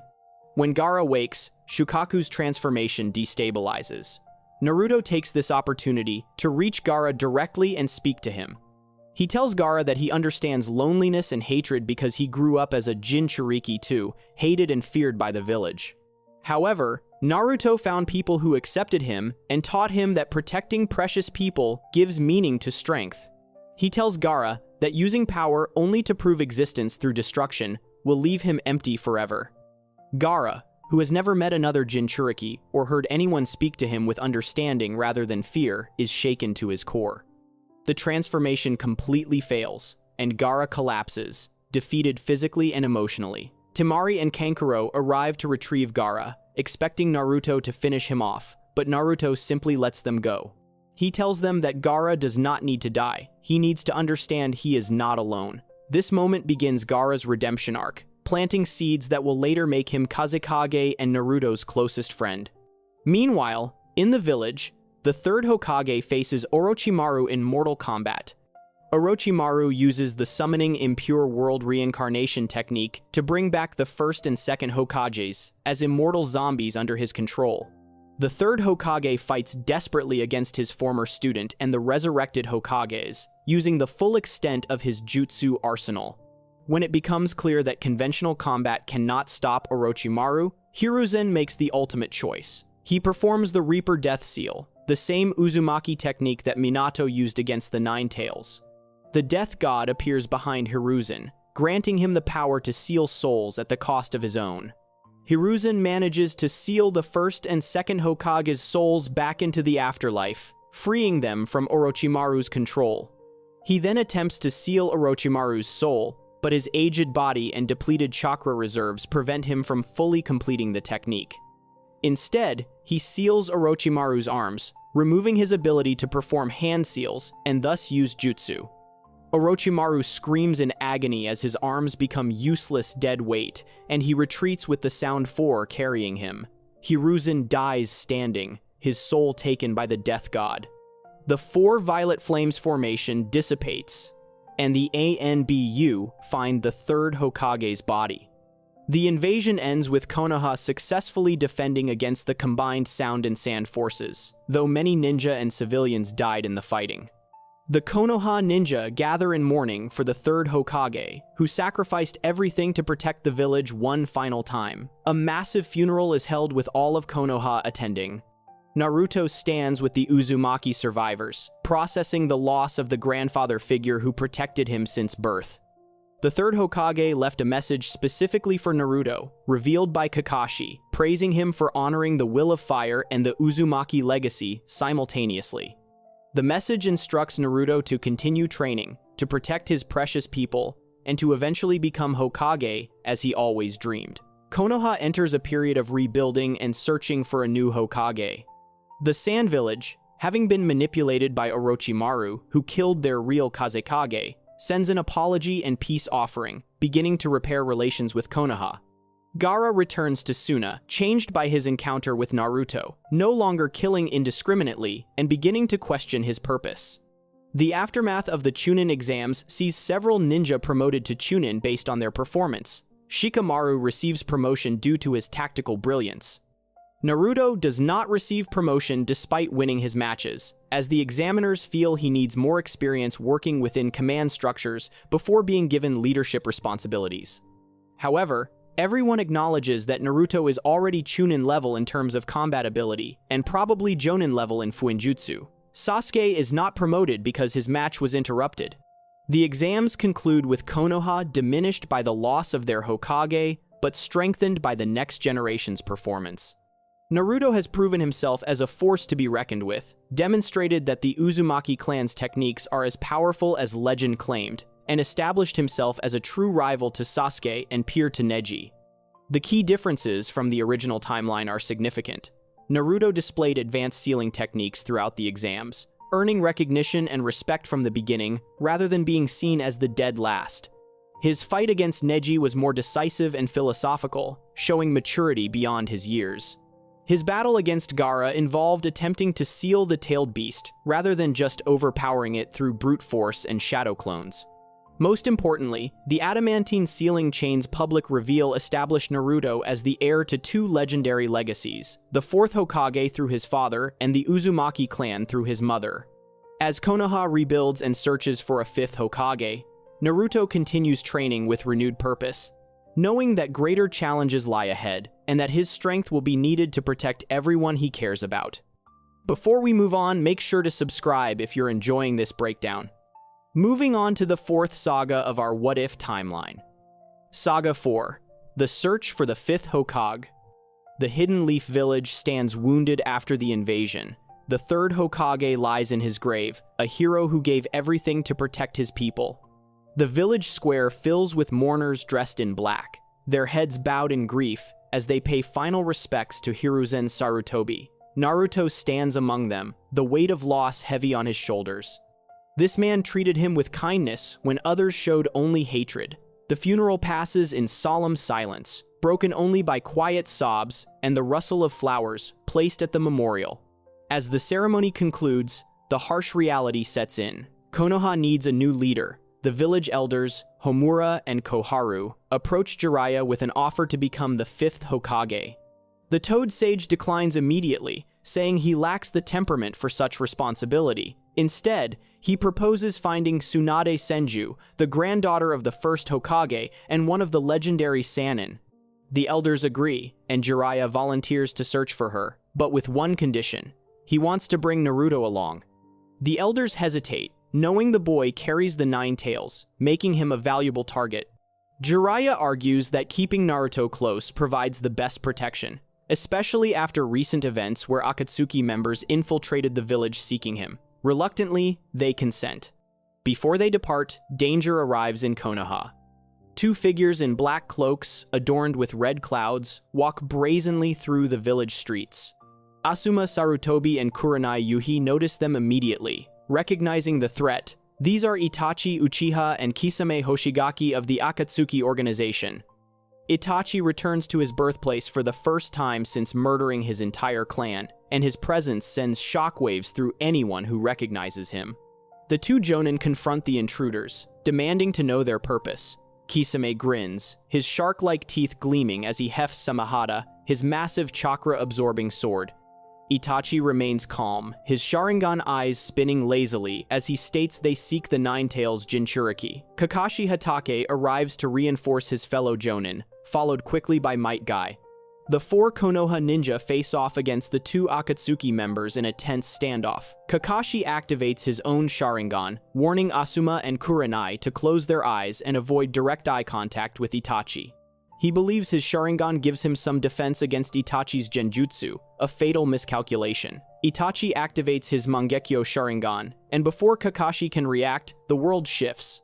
Tsukuyomi traps Kakashi in an illusory world where Itachi tortures him for 72 hours in a span of seconds, stabbing him repeatedly while he hangs helpless. The psychological trauma overwhelms Kakashi's mind, and he collapses into a coma. Kisame moves to finish off the remaining Jonin, but Gi arrives in time to repel the attack with his taijutsu prowess. Recognizing that reinforcements approach and wanting to avoid a full-scale battle, Itachi and Kisame retreat from the village, but not before Itachi's presence becomes known. Word spreads quickly. Sasuke Uchiha learns that his brother has returned to Konoha. The news reignites all the rage and trauma from that terrible night when Itachi slaughtered their family. Sasuke abandons everything to pursue Itachi, driven by blind hatred and the desperate need for revenge. He catches up to the Akatsuki pair in a remote area outside the village. Sasuke attacks with everything he has, activating his Sharingan and unleashing his Chidori, but Itachi effortlessly deflects every assault. The gap between them remains as vast as ever. Itachi shows no emotion as he breaks Sasuke down physically and mentally, mocking him for his weakness and lack of hatred. Then Itachi uses Tsukuyomi again, forcing Sasuke to relive their parents' murder in excruciating detail over and over. Sasuke's mind shatters under the assault, and he collapses into a coma identical to Kakashi's. Just as Kisame moves to capture Naruto, who has arrived on the scene, Jiraiya appears. The Toad Sage encases the area in his Wild Lion's Mane jutsu, creating a massive wall of hardened hair that prevents movement.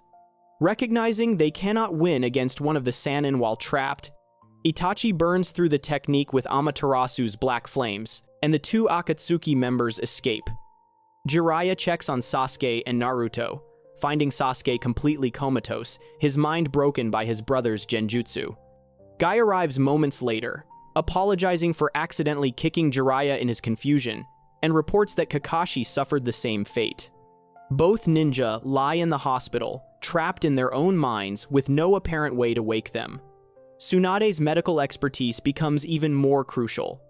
Only she possesses the skill to heal psychological damage this severe. Jiraiya and Naruto leave Konoha the next day, heading out to search for Tsunade. Their journey begins with training, as Jiraiya promised to teach Naruto a new jutsu in exchange for his cooperation.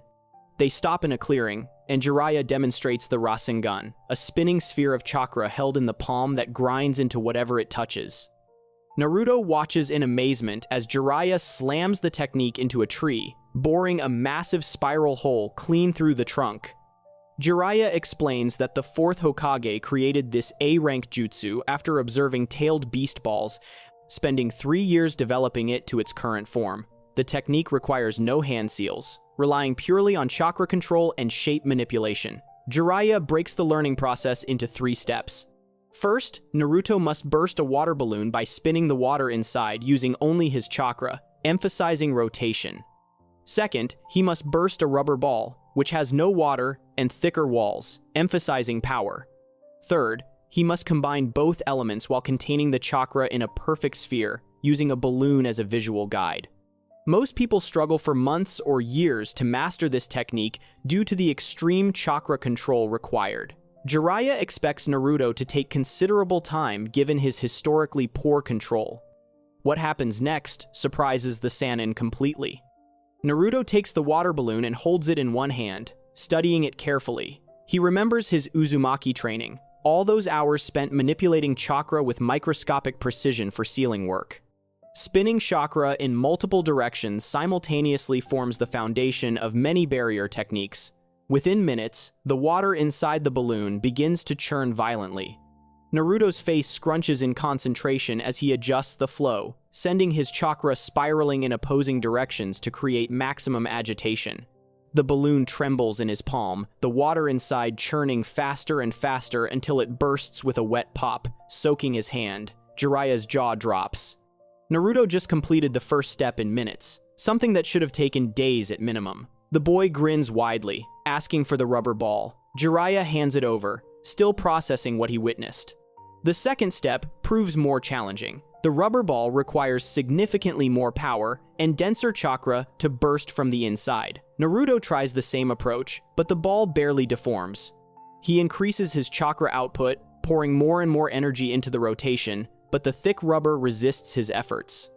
Over the next several days, as they travel toward Tsunade's last known location, Naruto continues practicing. He remembers how sealing requires not just precision but also enough power to enforce the seal's effects. He begins compressing his chakra more tightly, increasing its density before setting it spinning. His palms ache from the strain of outputting so much chakra at once, and he nearly injures himself several times as the concentrated energy pushes against his chakra pathways. Jiraiya watches with growing interest, noting how Naruto approaches the problem methodically rather than through pure brute force. After 5 days of continuous practice, Naruto finally destroys the rubber ball, the dense sphere of rubber exploding in his hand from the concentrated spinning chakra within. Jiraiya congratulates him genuinely. Completing 2 steps in under a week marks exceptional progress. Now comes the final and most difficult step. Naruto must maintain the rotation and power while containing it in a perfect sphere without any container to guide him. The balloon serves only as a visual reference. If the balloon pops or moves, he has failed. Naruto takes a regular balloon and begins attempting the final step. This proves monumentally more difficult than the previous stages. Every time he tries to create the spinning sphere, either the balloon pops from too much power, or the chakra fails to maintain its shape and dissipates. Jiraiya cannot help him with this step, as the technique requires each user to find their own way to balance all 3 elements. Days pass as they continue traveling, following Tsunade's trail from one gambling hall to another. Naruto practices obsessively, trying again and again to master the technique. His Uzumaki training gives him a framework for understanding the problem. Creating a stable seal requires maintaining multiple chakra flows simultaneously while keeping them in perfect balance. The Rasengan works on similar principles. He needs to spin the chakra in multiple directions, maintain high density for power, and keep it all contained in a stable, spherical shell. The shell presents the real challenge. Without a physical container, Naruto must create an outer layer of chakra that holds everything together while still maintaining the internal rotation. They arrive in Tanzaku Town, a settlement known for its gambling establishments. Jiraiya tracks Tsunade to the area through her predictable pattern of visiting every casino in each town and losing spectacularly at every game. They find her at a pub with her assistant Shizune and pet pig Tauntaun. Tsunade appears younger than her 50 years thanks to her transformation jutsu, maintaining the appearance of a woman in her 20s. Jiraiya calls out to her, and the reunion begins awkwardly. Tsunade shows no interest in returning to Konoha or becoming Hokage, dismissing the entire concept as a fool's errand. She left the village long ago to escape its painful memories. Naruto immediately takes offense at her attitude, proclaiming loudly that he will become Hokage someday. Tsunade laughs at him, calling the Hokage title a fool's goal that only idiots pursue. This insult infuriates Naruto, who challenges her on the spot. She agrees to fight him outside, curious about this loud-mouthed brat. In the street, Tsunade demonstrates why she earned the title of Legendary Sannin. Using only one finger for offense and defense, she effortlessly blocks every one of Naruto's attacks and sends him flying with casual flicks. Naruto refuses to give up, charging again and again despite being clearly outmatched. His determination reminds Tsunade painfully of her dead brother Nawaki and her lost lover Dan, both of whom dreamed of becoming Hokage and died pursuing that dream. While distracted by these memories, Naruto attacks with an incomplete Rasengan, the chakra sphere sputtering and unstable in his palm. Tsunade dodges with her finger, but the ground where the Rasengan strikes explodes from the uncontrolled release of chakra. Recognizing the 4th Hokage's technique, Tsunade turns on Jiraiya angrily. She berates him for teaching someone as untalented as Naruto such a dangerous and complex jutsu, saying it gives him false hope when he clearly lacks the skill to master it. Naruto shouts back that he will prove her wrong, vowing to master the Rasengan completely. Tsunade makes a wager. If Naruto can master the technique in 1 week, she will give him her most precious possession, the necklace that belonged to the 1st Hokage. If he fails, she gets his wallet. Naruto accepts immediately, and they part ways. Tsunade and Shizune return to their lodging while Naruto resumes his training with renewed determination. That evening, Tsunade and Jiraiya meet for drinks. Jiraiya reveals that he knows Tsunade made some kind of deal with Orochimaru, though he does not know the specifics. He warns her plainly that if she helps Orochimaru in any way, he will kill her as a traitor to Konoha. Tsunade does not confirm or deny the accusation, instead changing the subject to ask why Jiraiya brought Naruto along. Jiraiya notes that Naruto resembles Tsunade's dead brother Nawaki in both appearance and personality, sharing the same dream and determination. The conversation grows heavy with unspoken pain.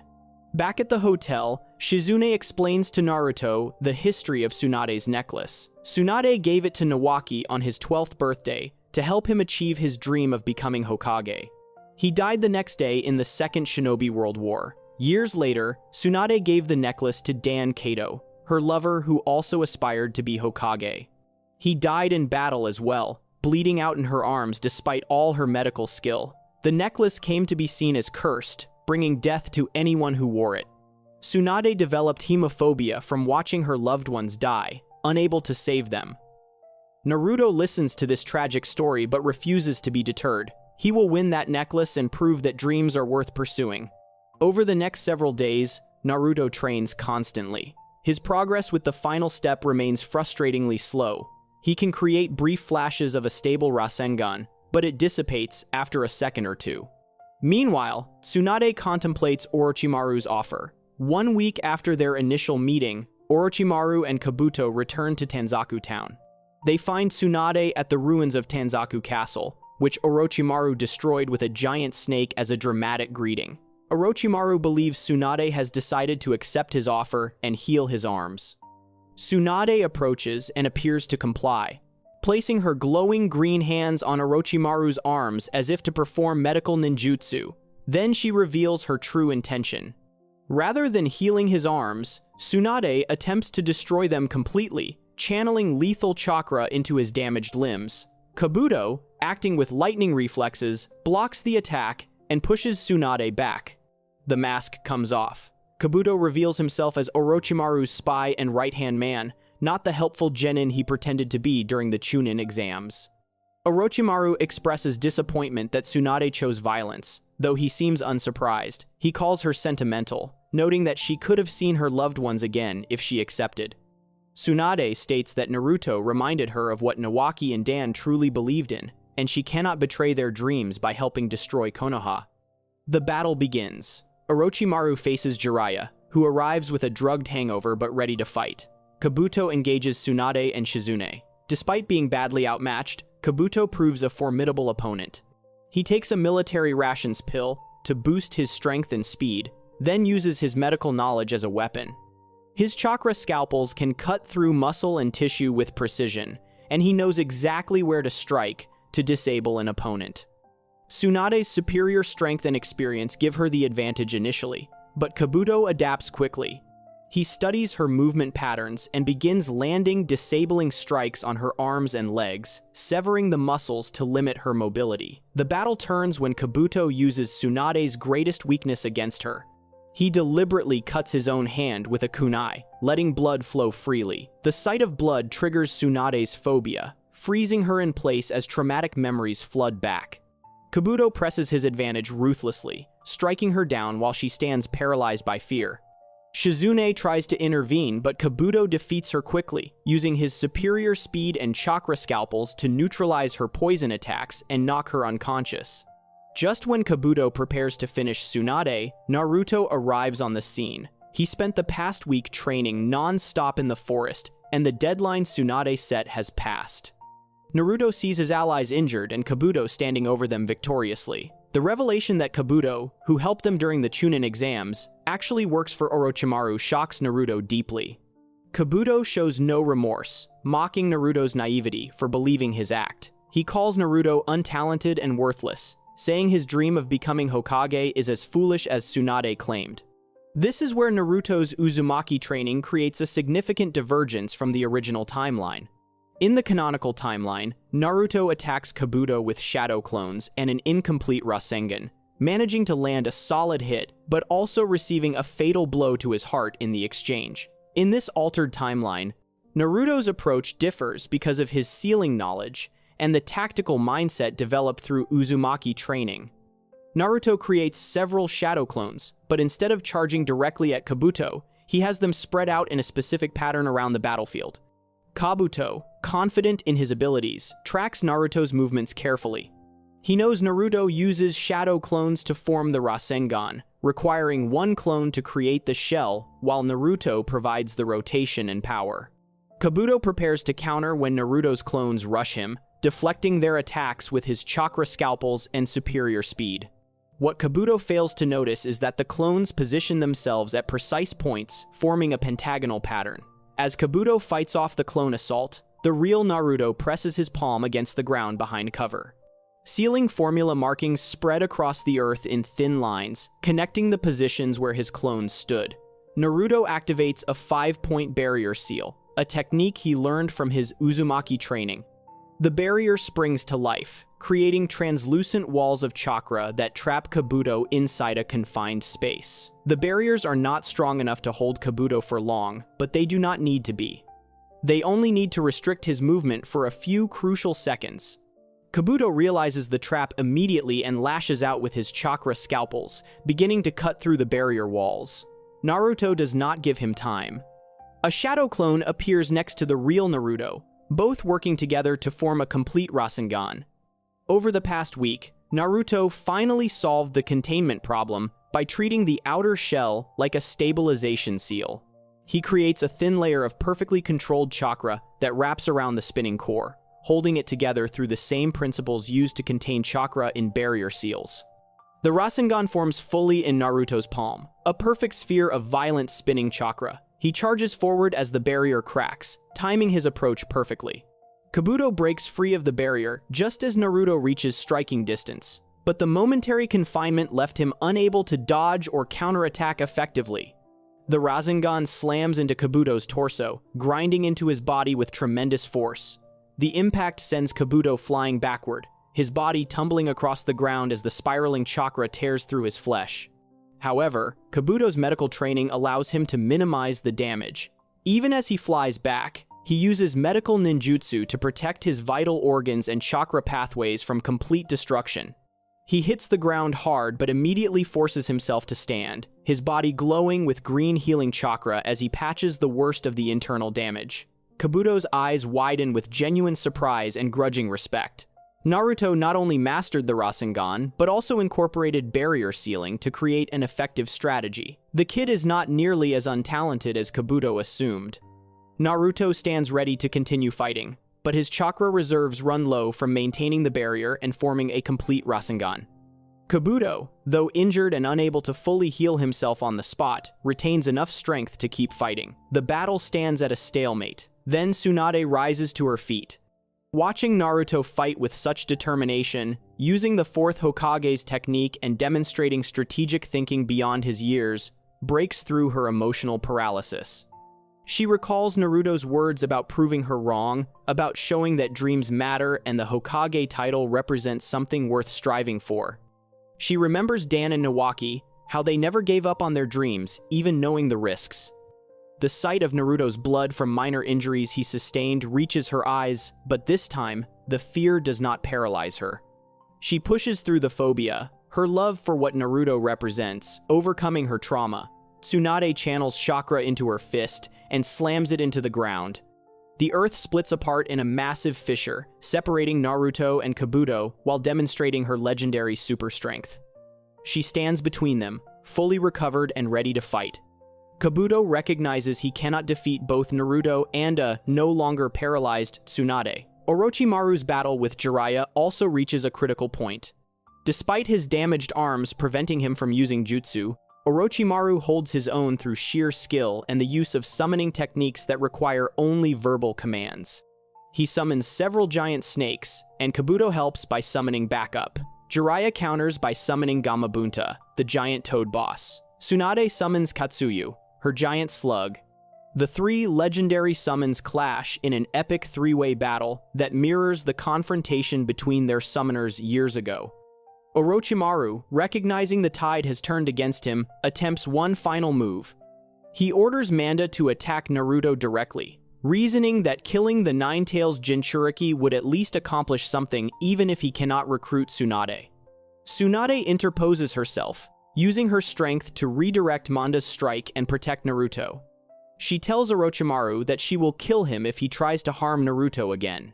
Naruto reminds her too much of the people she loved and lost, and she refuses to let another person with those same dreams die on her watch. The battle concludes with Orochimaru forced to retreat. His arms remain useless. Kabuto sustained injuries that prevent him from fully supporting his master, and both Jiraiya and Tsunade stand ready to team up against him. Orochimaru withdraws, taking Kabuto with him and vowing they will meet again. As the dust settles, Tsunade approaches Naruto. She pulls the necklace from around her neck and places it over his head. Naruto tries to protest, saying he technically did not complete the bet since the week passed before he formed a perfect Rasengan. Tsunade dismisses his objection. He demonstrated the complete technique in battle when it mattered most, and more importantly, he proved that dreams are not foolish. The determination she saw in him convinced her that the Hokage title represents something real and valuable, worth protecting and pursuing. She announces her decision to return to Konoha and accept the position of 5th Hokage. Jiraiya grins, pleased that his plan succeeded despite the complications. They return to Konoha together. Tsunade's first actions as Hokage involve healing Kakashi and Sasuke from Itachi's Tsukuyomi. Using her unparalleled medical ninjutsu, she repairs the psychological damage inflicted by the genjutsu, drawing both ninja out of their comas. The village celebrates having found a new leader, though Tsunade quickly discovers the mountains of paperwork that come with the position. She also reviews the case of Rock Lee, whose injuries from his fight with Gaara during the Chunin exams require dangerous surgery. The operation carries a 50% chance of complete recovery and 50% chance of death. Tsunade decides to perform the surgery herself, determined to save as many lives as possible with her skills. The search for Tsunade arc concludes with Konoha stronger than before. The village has a new Hokage, one of the legendary Sannin, whose medical expertise and combat prowess provide both healing and protection. Naruto wears the first Hokage's necklace proudly, a symbol of Tsunade's faith in him and his dreams. He mastered the Rasengan, adding another powerful technique to his arsenal alongside his Uzumaki sealing jutsu. The combination of the 4th Hokage's signature technique and the Uzumaki clan's sealing arts makes Naruto a uniquely dangerous opponent. The key differences from the original timeline center on how Naruto approached both his training and the final battle. His Uzumaki background gave him superior chakra control, allowing him to master the Rasengan's first 2 steps much faster than in canon. The final step still challenged him, but his understanding of sealing principles helped him conceptualize the containment problem.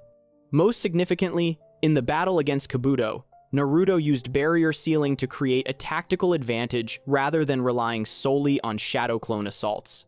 This demonstrated a maturity and strategic thinking beyond what he showed in the original timeline, where his victory came more from luck and determination than planning. Kabuto still proved formidable, managing to minimize the Rasengan's damage through his medical expertise, and the fight ended more due to Tsunade's intervention than Naruto's complete victory. This keeps Kabuto's threat level consistent with canon, while showing how Naruto's Uzumaki training provides new tactical options. Tsunade's character arc remains intact. She still overcame her hemophobia through watching Naruto's determination, still remembered what Dan and Nawaki stood for, and still decided to become Hokage to honor their memories and protect the next generation. Naruto's Uzumaki heritage added an extra layer to their connection, as Tsunade would recognize that his mother was Kushina Uzumaki, making Naruto a living link to a clan that was closely allied with the Senju. This connection, though not explicitly discussed yet in the timeline, would influence Tsunade's protective feelings toward him. As the saga closes, new challenges loom on the horizon. Akatsuki has openly declared their intention to capture Naruto and extract the Nine Tails. Sasuke, despite being healed from Tsukuyomi's effects, grows increasingly obsessed with gaining power to defeat Itachi. The gap between his strength and his brother's remains insurmountable, and this knowledge eats at him constantly. The village begins to rebuild and fortify its defenses under Tsunade's leadership, but everyone knows that the respite will not last long. Greater conflicts approach, and Naruto must continue growing stronger to face them. The Rasengan and his Uzumaki sealing techniques give him powerful tools, but he will need every advantage in the battles to come. Before we move on, make sure to subscribe if you're enjoying this breakdown. Moving on to the 5th saga of our What If timeline. Saga 5: The Sasuke Retrieval Mission. The peace following Tsunade's appointment as 5th Hokage proves short-lived. Beneath Konoha's surface, tensions simmer that will soon erupt into one of the village's most desperate missions. Sasuke Uchiha lies in a hospital bed, his body recovering from Itachi's Tsukuyomi, but his mind festers with rage and humiliation. Tsunade's medical expertise healed the physical damage, but the psychological wounds run far deeper. Sasuke's encounter with his brother shattered any illusions he held about his own strength.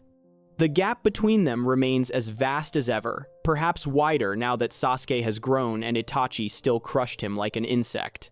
The revelation that Akatsuki seeks Naruto for the Nine Tails adds another layer to Sasuke's torment. His own brother appeared in Konoha hunting Naruto, acknowledging the power sealed within him, while dismissing Sasuke as beneath notice. This knowledge eats at Sasuke constantly, feeding his obsession with power and his resentment toward Naruto. Sasuke challenges Naruto to a fight the moment he regains consciousness. He finds Naruto on the hospital rooftop, and despite Naruto's reluctance, Sasuke forces the confrontation. Their usual friendly rivalry transforms into something darker and more dangerous. Sasuke's Sharingan spins with genuine killing intent as he attacks with everything he has. Naruto tries to reason with him, asking why Sasuke feels the need to prove himself this way, but words fail to reach the Uchiha. Sasuke responds by unleashing his Chidori, the lightning blade crackling in his palm as he charges. Naruto forms his Rasengan in response, the spiraling sphere of chakra humming with power. Sakura arrives on the scene and screams for them to stop, but neither boy hears her over the sound of their techniques. They rush at each other, Chidori meeting Rasengan in a clash that threatens to obliterate everything between them. Kakashi Hatake appears at the last possible second, grabbing both boys and throwing them apart. They slam into the 2 water storage tanks on the rooftop, their technique striking the tanks instead of each other. Sasuke's Chidori punches a deep crater into the front of his tank. Naruto's Rasengan drills completely through the back of his tank, boring a hole clean through the metal. Water gushes from both tanks, flooding the rooftop.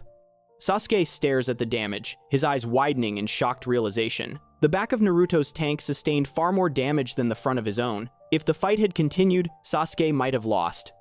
This thought terrifies and enrages him in equal measure.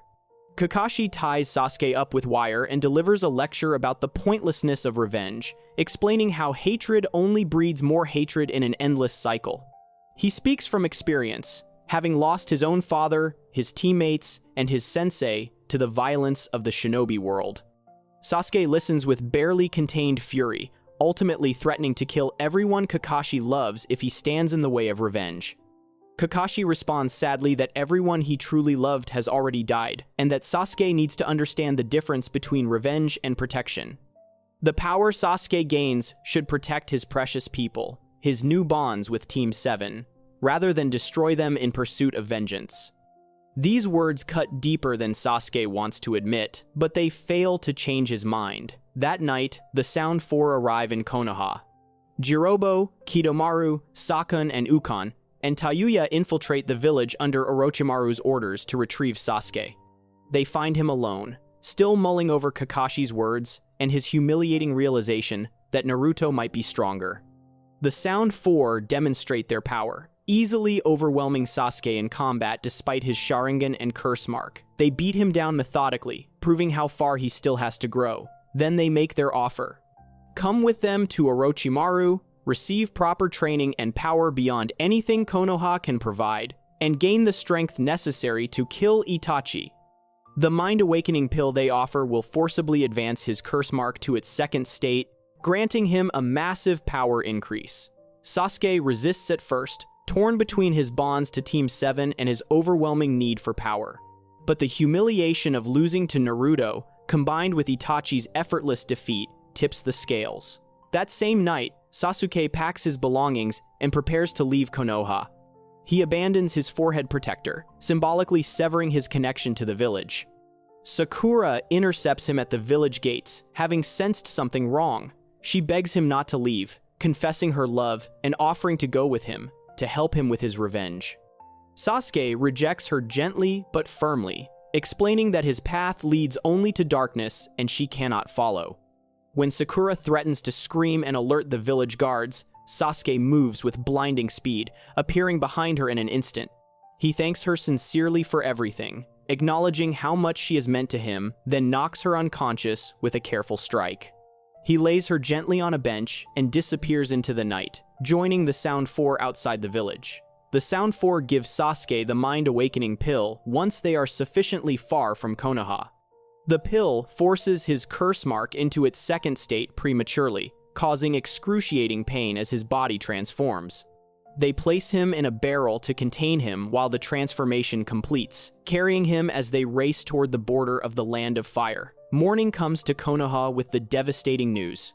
Sasuke Uchiha has defected to Orochimaru. Tsunade calls an emergency meeting to address the crisis. Sasuke possesses the Sharingan, a bloodline limit that makes him immensely valuable to any enemy.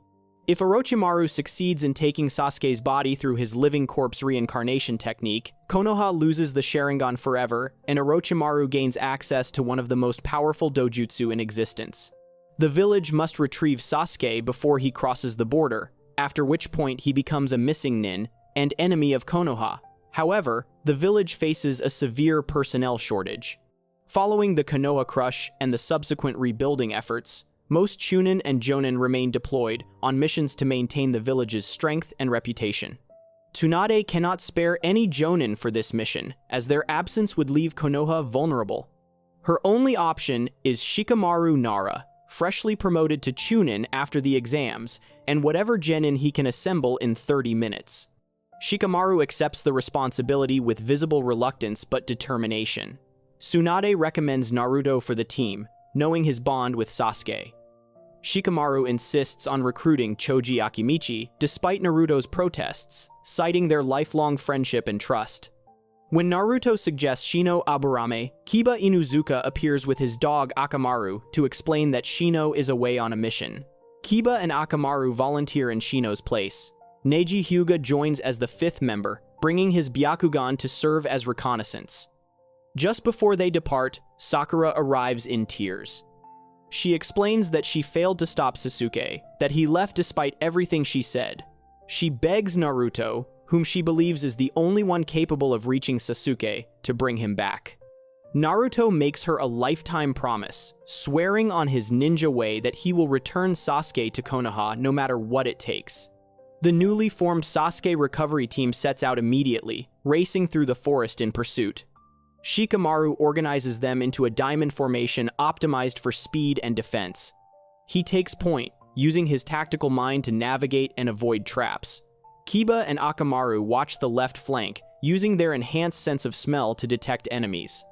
Naruto covers the right, his massive chakra reserves, ready to deploy shadow clones at a moment's notice. Neji guards the rear with his Byakugan, providing 360-degree vision to watch for ambushes. Choji stands in the center, his physical strength ready to deliver devastating blows when needed. They quickly catch up to the Sound Four, who stop to rest after a battle with the Konoha Special Mission Platoon sent ahead. The Jonin from that platoon lie unconscious, defeated by the Sound Four's Curse Mark enhanced abilities. Shikamaru devises a strategy to capture all four enemies at once. They deliberately trigger the Sound Four's detection measures, making themselves appear incompetent and careless. When the Sound Four apprehend them with smug confidence, Kiba detonates a smoke bomb.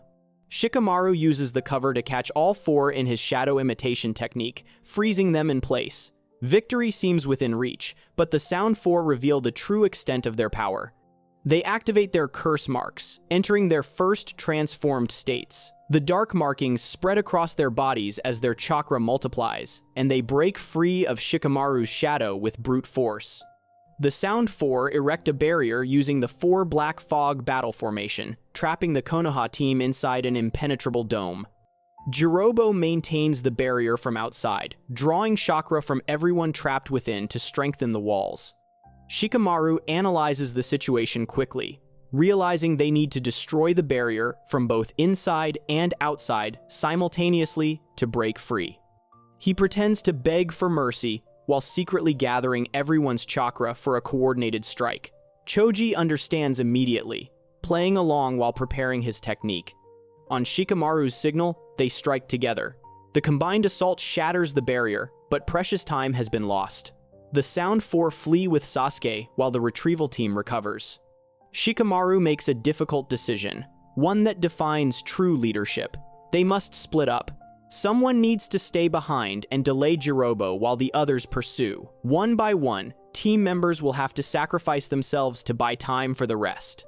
It is a strategy that risks all their lives, but failing to bring Sasuke back means certain war. When Orochimaru gains the Sharingan, Choji volunteers immediately, rage burning in his eyes. Jirobo insulted Shikamaru repeatedly during the barrier fight, calling him a weak and selfish leader who abandons his comrades. These insults strike at the core of Choji's loyalty to his best friend. He declares that while people can insult him or even steal his food, he will never forgive anyone who disrespects Shikamaru. The rest of the team moves on, while Choji faces Jirobo alone. The battle pushes Choji to his absolute limits. Jirobo's earth release techniques and immense physical strength overpower Choji's standard attacks. Desperate, Choji pulls out the Akimichi clan's secret weapon, the 3 colored pills. Each pill forcibly converts body fat into chakra, granting tremendous power boosts at the cost of severe damage to the body. The green spinach pill gives Choji enough strength to match Jirobo temporarily. When that proves insufficient, he takes the yellow curry pill, doubling his power. Jirobo responds by entering his curse mark's second state, his skin turning dark and a third eye opening on his forehead. Choji finds himself outmatched again. With no other choice, Choji swallows the red chili pill. This pill is said to increase the user's power 100 times, but it also converts all body fat into chakra, leaving the user on the brink of death. Choji's body transforms dramatically, his massive frame shrinking as fat converts to pure chakra. 2 enormous butterfly-shaped wings of chakra sprout from his back, glowing with power.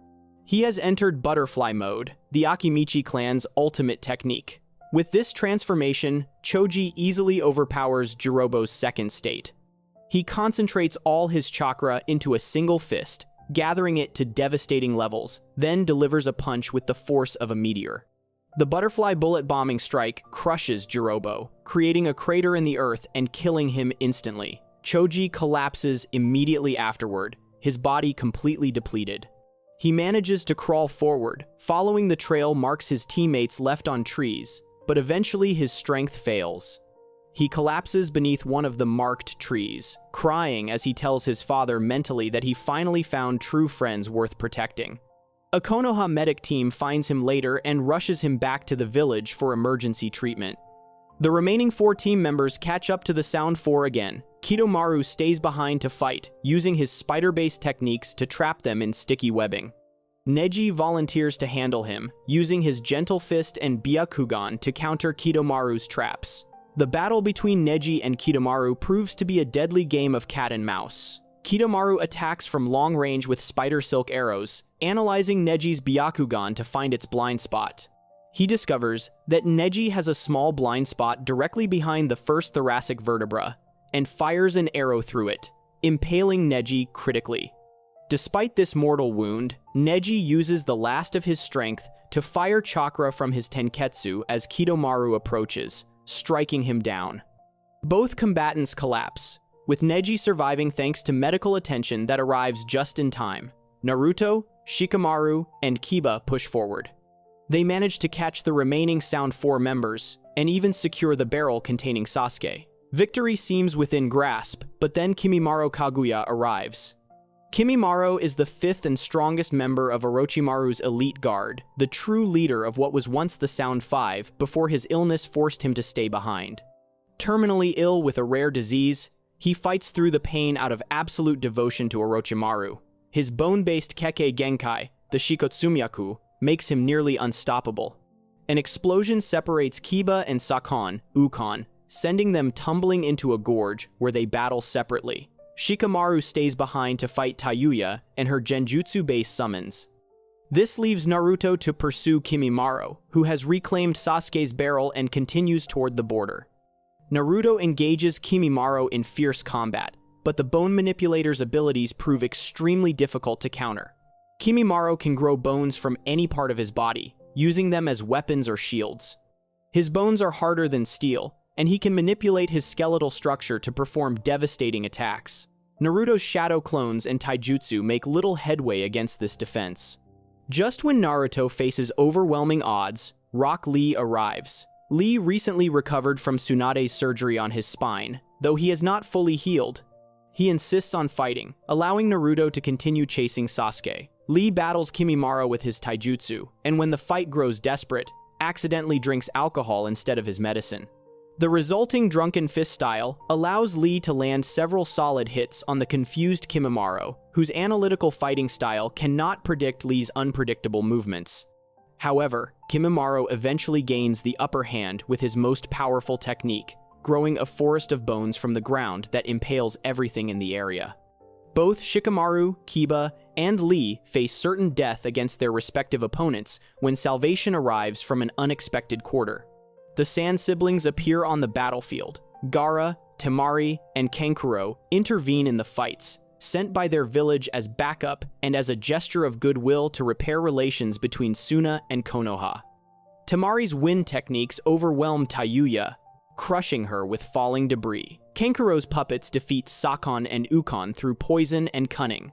Gaara confronts Kimimaro directly, using his sand manipulation to battle the bone user.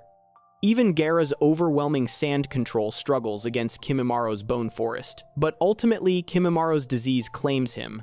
He dies standing upright, his body giving out from the terminal illness just as he prepares to deliver a final strike against Gaara and Lee. The Sound Four have been defeated, but their mission succeeded in its primary goal. Sasuke awakens from his transformation and emerges from the barrel, fully powered by the Curse Mark's second state. He immediately flees toward the border, sensing through his connection that Naruto pursues him. Naruto catches up to Sasuke at the Valley of the End, a massive valley created by the legendary battle between Hashirama Senju and Madara Uchiha. Two enormous statues stand on opposing cliffs, depicting the village founders in their eternal confrontation. This symbolic location becomes the stage for Naruto and Sasuke's first true fight as rivals, mirroring the ancient conflict between the village's founders. Naruto pleads with Sasuke to return, warning him that Orochimaru only wants his body as a vessel. Sasuke dismisses these concerns, stating that any sacrifice is worthwhile if it leads to gaining the power to kill Itachi. Naruto insists he will bring Sasuke back even if he has to break every bone in his body to do it. Sasuke responds that he will kill Naruto if necessary, revealing that Itachi told him the way to awaken the Mangekyo Sharingan is to kill one's closest friend. The battle begins with both fighters testing each other, exchanging blows and techniques. Sasuke's Sharingan tracks Naruto's movements perfectly, predicting and countering his attacks.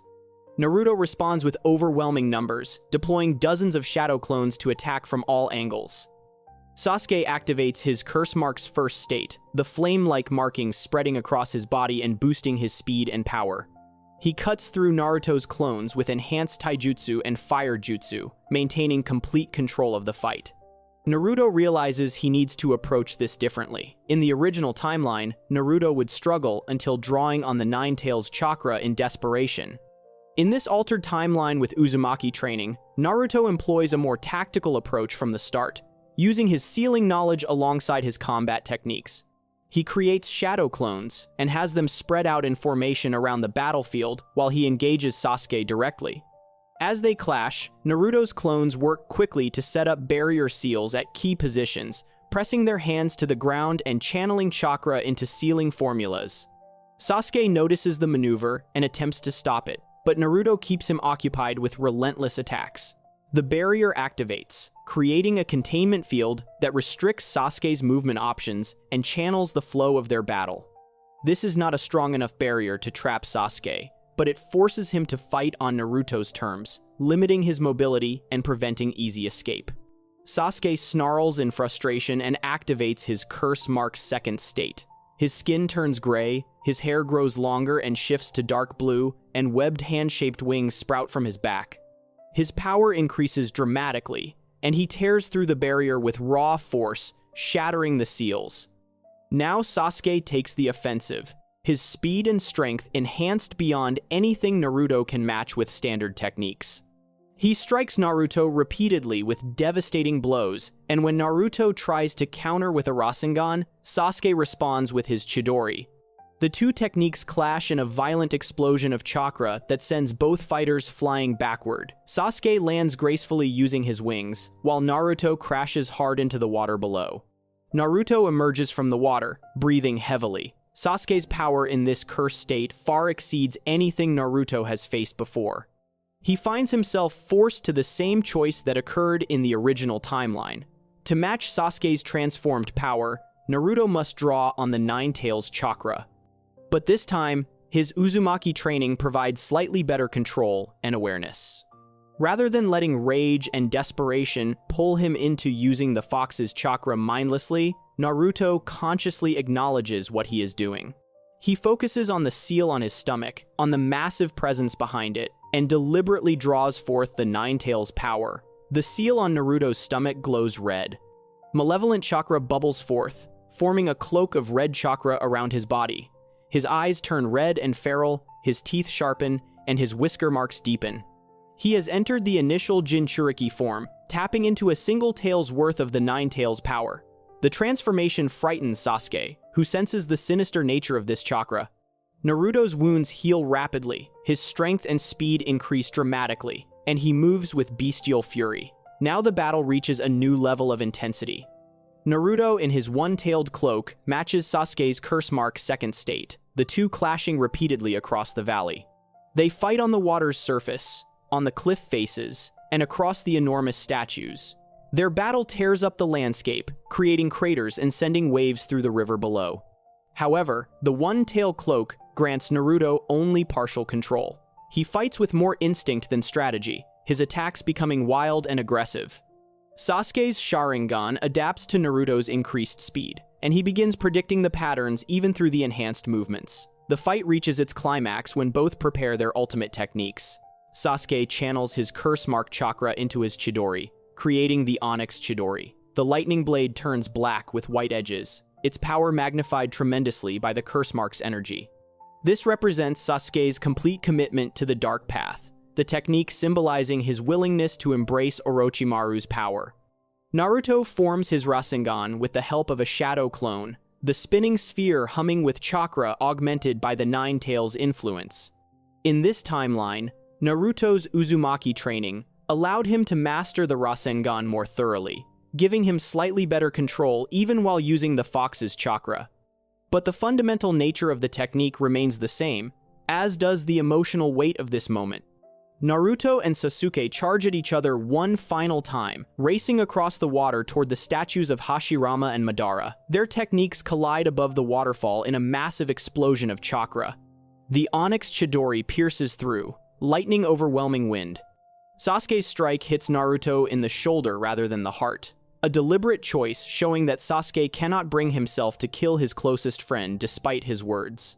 The force of the collision sends Naruto flying backward, crashing into Hashirama's statue. The Nine Tails chakra recedes, and Naruto slumps unconscious against the stone. Sasuke stands on Madara's statue across the valley, the confrontation complete. He looks at Naruto's fallen form with conflicted emotions. He won this fight, proved his superiority, but the victory feels hollow. Naruto pushed him further than anyone else could have, forcing him to use everything he had. Rather than finishing Naruto off, Sasuke turns away. He chooses his own path over Itachi's instructions to kill his closest friend. He will find another way to gain power, one that does not require sacrificing what little humanity he has left. Sasuke leaves the Valley of the End, continuing toward Orochimaru's hideout. Rain begins to fall as Kakashi arrives to find Naruto unconscious and badly injured. He recognizes immediately what happened from the residual chakra signatures and the damage to the landscape. Sasuke has left Konoha, and Naruto failed to bring him back despite his promise. Kakashi carries Naruto back to the village while a rainstorm washes away Sasuke's trail, making pursuit impossible. The aftermath of the Sasuke retrieval mission proves devastating for everyone involved. All 5 members of the retrieval team sustained severe injuries. Choji lies in critical condition, saved only by Tsunade's medical expertise, combined with antidotes developed by the Nara clan specifically for the 3 colored pills' poison. Neji recovered from being impaled through his blind spot, though he required extensive treatment. Kiba and Akamaru suffered significant injuries fighting Sakon and Ukon, requiring weeks of recovery. Shikamaru escaped with minor physical wounds, but carries heavy psychological damage from watching his team nearly die under his command. Naruto's injuries heal quickly thanks to the Nine Tails, but his spirit takes longer to recover. He failed his promise to Sakura. Sasuke left Konoha and joined Orochimaru despite everything Naruto did to stop him. The weight of this failure crushes Naruto, making him question his own strength and abilities. Sakura visits him in the hospital, and despite his failure, she thanks him for trying. She knows Naruto did everything possible, that he fought with everything he had. But words provide little comfort when the outcome remains unchanged. Sasuke is gone, beyond their reach, training with a Sannin who wants to steal his body. The village acknowledges the retrieval team's bravery. They faced Orochimaru's elite guard, defeated the Sound Four, and survived against impossible odds. The mission was classified as a strategic success in that they eliminated dangerous enemies and gathered intelligence on Orochimaru's forces. But everyone knows the truth. They failed their primary objective. Sasuke Uchiha, the last loyal Uchiha in Konoha, has become a missing nin. Naruto makes a resolution in the hospital room. He tells Sakura that next time, he will be stronger. He will train harder than ever before, master new techniques, and grow powerful enough to drag Sasuke back by force if necessary. This failure will not define him. It will drive him to become strong enough that no one can ever escape from him again. Jiraiya visits Naruto with an offer. He plans to leave the village for an extended training journey, following leads on Akatsuki's activities while staying one step ahead of them. He offers to take Naruto along, to train him properly over the next 2.5 years.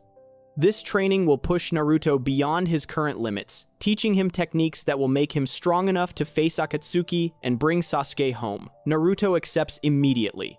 He cannot stay in Konoha knowing that Sasuke walks further down a dark path with every passing day. He needs power, needs skills, needs everything Jiraiya can teach him. The promise he made to Sakura weighs on him constantly. Next time they meet, Naruto will be ready. The key differences from the original timeline in this saga center on Naruto's tactical approach during fights rather than changes to outcomes. His Uzumaki training gave him the awareness to use barrier seals during the Valley of the End battle, attempting to control the battlefield rather than relying purely on brute force. His mastery of the Rasengan came easier due to superior chakra control, allowing him to form it more consistently even under the stress of combat. However, these advantages proved insufficient against Sasuke's curse-marked second state, and the fundamental power gap remained. The emotional core of the arc stays completely intact. Naruto still failed to bring Sasuke back despite his promise, still lost the fight at the Valley of the End, and still watched his closest friend and rival walk away into darkness. The Uzumaki training provided tactical advantages and technical improvements, but it could not overcome the fundamental issue. Sasuke's obsession with power and revenge ran too deep for any amount of combat ability to counter. Only time, growth, and understanding could eventually heal that wound. The Sasuke retrieval mission concludes with Konoha diminished, having lost one of its most promising young ninja to a legendary traitor. The next generation has been baptized in blood, learning harsh lessons about the reality of the shinobi world. Not every mission succeeds. Not every friend can be saved. Not every promise can be kept. But the mission also proved the strength of bonds between comrades, the willingness to sacrifice everything for friends, and the determination that defines true ninja. As Naruto prepares to leave with Jiraiya for training, he looks back at Konoha one final time. He will return stronger, ready to face whatever challenges await. The promise to Sakura still burns in his heart, and he will fulfill it no matter how many years it takes. Next time he faces Sasuke, the outcome will be different. Before we move on, make sure to subscribe if you're enjoying this breakdown. Moving on to the final saga of our What If timeline. Saga 6, The Journey Forward. 3 months pass after the failed Sasuke retrieval mission. Konoha slowly heals from its wounds, both physical and emotional. Choji recovers fully thanks to Tsunade's medical expertise and the Nara clan's antidotes for the 3-colored pills poison. Neji's injuries heal completely, leaving him stronger and more determined than before. Kiba and Akamaru bounce back with the resilience of youth. But Shikamaru carries invisible scars, questioning his leadership and mourning the near death of his teammates. Tsunade counsels him personally, explaining that a leader's burden involves making impossible choices and living with the consequences. She promotes him to Chunin permanently, trusting that this experience has forged him into someone stronger. Naruto remains the most visibly affected by the mission's failure. He trains obsessively in the hospital room as soon as his injuries heal enough to move, pushing his body beyond safe limits. Sakura visits him daily, and each time she sees the guilt in his eyes. He promised to bring Sasuke back, and he failed. No amount of reassurance changes this fact. Sasuke walks further down a dark path with every passing day while Naruto remains in Konoha, too weak to make a difference. Jiraiya arrives at the hospital with a proposal that will change everything. He plans to leave Konoha for an extended training journey, traveling across the elemental nations to gather intelligence on Akatsuki while staying one step ahead of their operations. The organization has declared their intention to capture all 9-tailed beasts, making Naruto a prime target.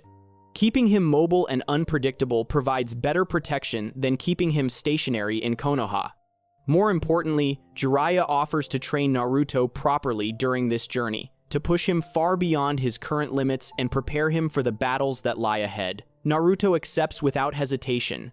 He cannot remain in Konoha knowing that Sasuke trains with Orochimaru, growing stronger every day. He needs power, needs skills, needs everything Jiraiya can teach him.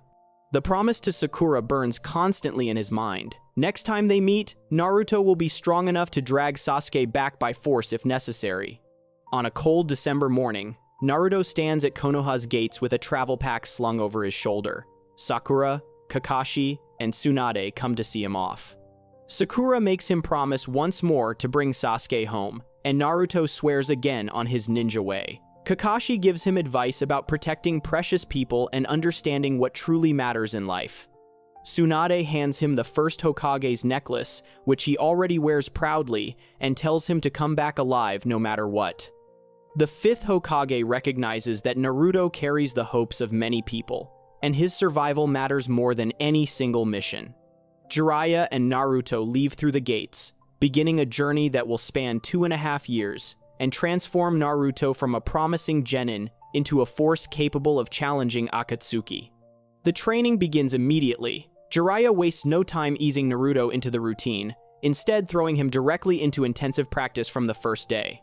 Their travel takes them across the land of fire and into neighboring countries, staying constantly mobile to avoid Akatsuki detection while gathering intelligence. Along the way, Jiraiya drills Naruto relentlessly in the fundamentals that he neglected during his time in the academy. Genjutsu proves to be one of Naruto's weakest areas. His massive chakra reserves and poor chakra control make him particularly vulnerable to illusions, and Sasuke will undoubtedly study Genjutsu extensively under Orochimaru. Jiraiya summons various toads to cast Genjutsu on Naruto while teaching him the proper method to break free, disrupting his chakra flow from within. Naruto practices this technique constantly, learning to recognize when he is trapped in an illusion and rotate his chakra to break the effect. The training proves frustrating at first, as Naruto's instinct is to pour more chakra into everything rather than manipulate it with precision. However, his Uzumaki background provides an advantage here that the original timeline lacked. Years of sealing training taught Naruto to sense and manipulate chakra with precision. He learned to detect the subtle flows and disruptions necessary for barrier work. This same skill set applies to breaking Genjutsu, which functions by disrupting the victim's chakra flow. Once Naruto makes the connection, his progress accelerates dramatically. Within months, he can break free from most standard Genjutsu almost instantly, though the most powerful illusions still give him trouble. Jiraiya notes with satisfaction that Naruto's Genjutsu defense has improved to Chunin level, a significant achievement given his starting point.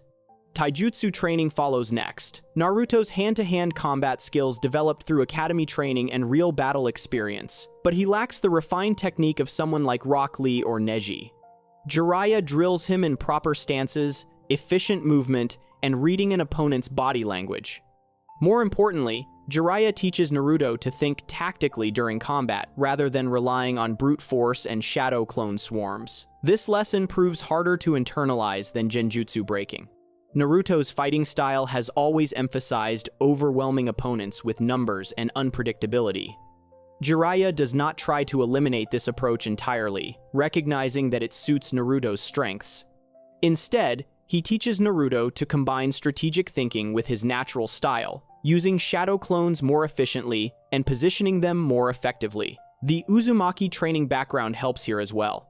Creating barrier formations required Naruto to think spatially, positioning seals at precise locations to achieve maximum effect. This same mindset applies to positioning shadow clones for optimal tactical advantage. Naruto begins using his clones as a mobile network, positioning them to attack from unexpected angles while gathering intelligence and adapting to enemy movements.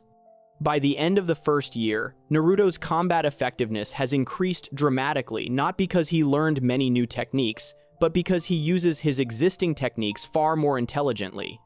Jiraiya also pushes Naruto to improve his chakra control and stamina. They practice the Rasengan extensively, with Jiraiya teaching Naruto to create larger versions and maintain them for longer periods.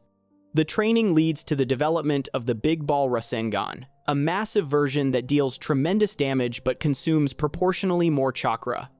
Naruto's Uzumaki heritage and massive chakra reserves make this variant particularly effective for him. He can create multiple Big Ball Rasengan in sequence, where others might exhaust themselves after one. The most significant aspect of their training, and the area where this altered timeline diverges most dramatically from canon, involves Naruto's Uzumaki heritage and sealing techniques. Jiraiya recognizes early in their journey that Naruto possesses knowledge of Fuinjutsu far beyond what a typical genin should know. When Naruto explains his early training in the Uzumaki clan's sealing arts, Jiraiya immediately sees the potential. Jiraiya himself studied Fuinjutsu extensively, having learned from the fourth Hokage, who was one of the greatest sealing masters of his generation. He understands that combining Naruto's Uzumaki bloodline talents with proper instruction could create something extraordinary. They begin with theoretical study. Jiraiya teaches Naruto the history of Fuinjutsu, its applications in warfare and defense, and the mathematical principles underlying seal construction. Naruto already knows much of this from his early training, but Jiraiya fills in gaps and provides context that Naruto lacked. More importantly, Jiraiya teaches Naruto about the specific seal containing the 9 tails, the 8 trigram seal that his father Minato created. Understanding the seal's structure becomes crucial for 2 reasons. First, it allows Naruto to interface with the seal more effectively, potentially drawing on the 9 tails chakra with better control. Second, it provides a foundation for developing new techniques that combine sealing principles with combat applications. They spend months studying the seal, with Naruto learning to consciously perceive and manipulate its structure. In the original timeline, Naruto remained largely ignorant of how the seal functioned until much later. In this altered timeline, his Uzumaki background and early sealing training allow him to grasp the concepts far more quickly. The training leads to a critical development that changes Naruto's relationship with the 9 tails. During a particularly intense training session, Jiraiya attempts to help Naruto access more of the 9 tails chakra in a controlled manner. He uses a key given to him by Minato, designed to weaken the seal temporarily. In the original timeline, this training nearly killed Jiraiya when Naruto lost control and entered a 4-tailed state. The 9 tails took advantage of Naruto's negative emotions and rage, overwhelming him completely. In this altered timeline, the outcome differs due to Naruto's seal knowledge and Uzumaki training. When Jiraiya weakens the seal, Naruto feels the 9 tails chakra surging forth as before. The malevolent presence attempts to overwhelm him, to drown his consciousness in hatred and rage. But Naruto has spent months studying the seal's structure, understanding how it channels and controls the fox's power. Instead of being swept away by emotion, Naruto focuses on the seal itself. He visualizes the 8 trigrams pattern, the way it divides and controls the 9 tails' chakra. He reaches out mentally, not to the fox directly, but to the seal that binds it.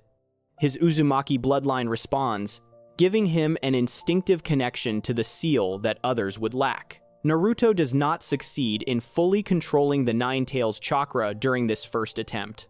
He cannot befriend the fox or gain its cooperation, as that requires different circumstances and growth that have not yet occurred. However, he does manage to interact with the seal more consciously than in the original timeline. When the transformation begins, Naruto feels himself slipping into the two-tailed state. Rather than losing all control, he maintains a thread of awareness through his connection to the seal. He cannot stop the transformation or direct his actions fully, but he can sense what is happening and exert small amounts of influence. This small improvement makes a crucial difference. In the original timeline, the four-tailed transformation caused Naruto to attack Jiraiya viciously, nearly killing his teacher before Jiraiya could reseal the fox's chakra. In this altered timeline, Naruto only reaches the two-tailed state before his conscious influence through the seal allows Jiraiya to more easily suppress the transformation. Jiraiya still gets injured in the process, but nowhere near as severely. More importantly, both Jiraiya and Naruto learn valuable information from this experience. They confirm that Naruto can interface with the seal directly, potentially gaining better control over the Nine-Tails chakra with further practice. However, they also learn that direct confrontation with the fox through negative emotions leads nowhere productive. The Nine-Tails will always be stronger in that arena, able to exploit rage and hatred to overwhelm Naruto's consciousness. Jiraiya makes a decision at this point. Rather than continuing to push Naruto to access higher levels of the Nine-Tails' chakra, which clearly remains too dangerous, he focuses instead on helping Naruto master the lower levels.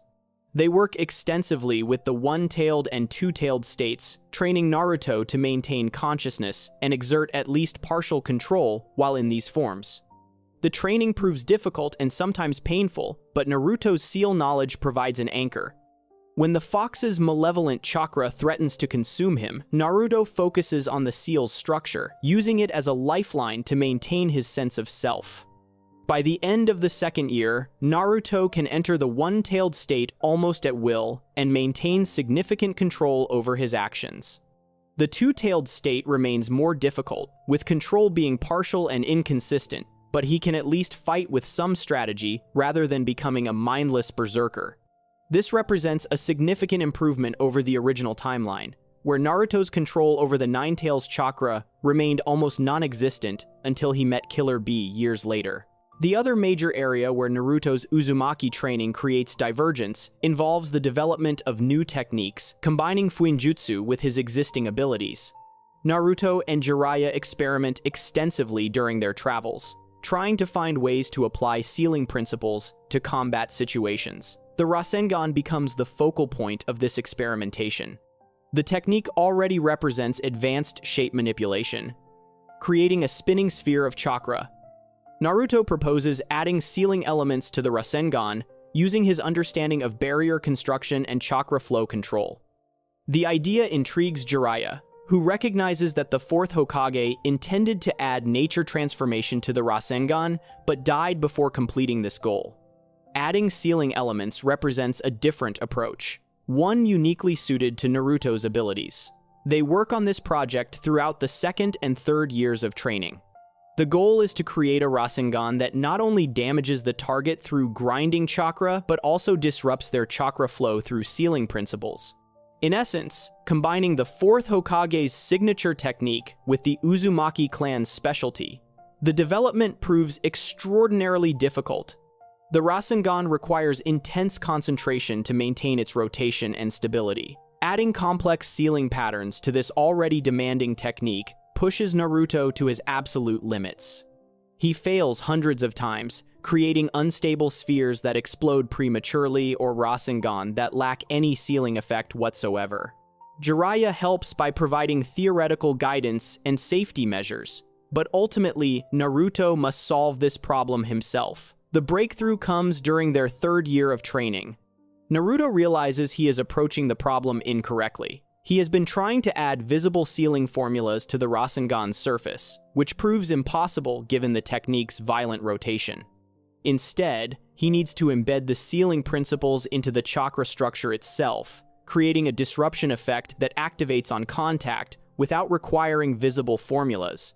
He begins experimenting with this approach, using his understanding of how seals channel and control chakra flow. Rather than adding markings, he shapes the Rasengan's internal structure to include disruption patterns.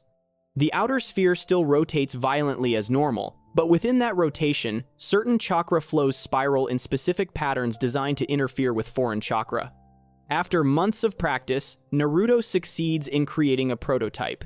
He calls it the Seal Release Rasengan, though the name is somewhat misleading since it does not actually release or break seals.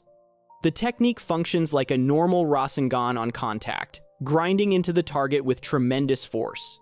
However, it also disrupts the target's chakra flow briefly upon impact, making it harder for them to mold chakra or maintain active techniques for several seconds.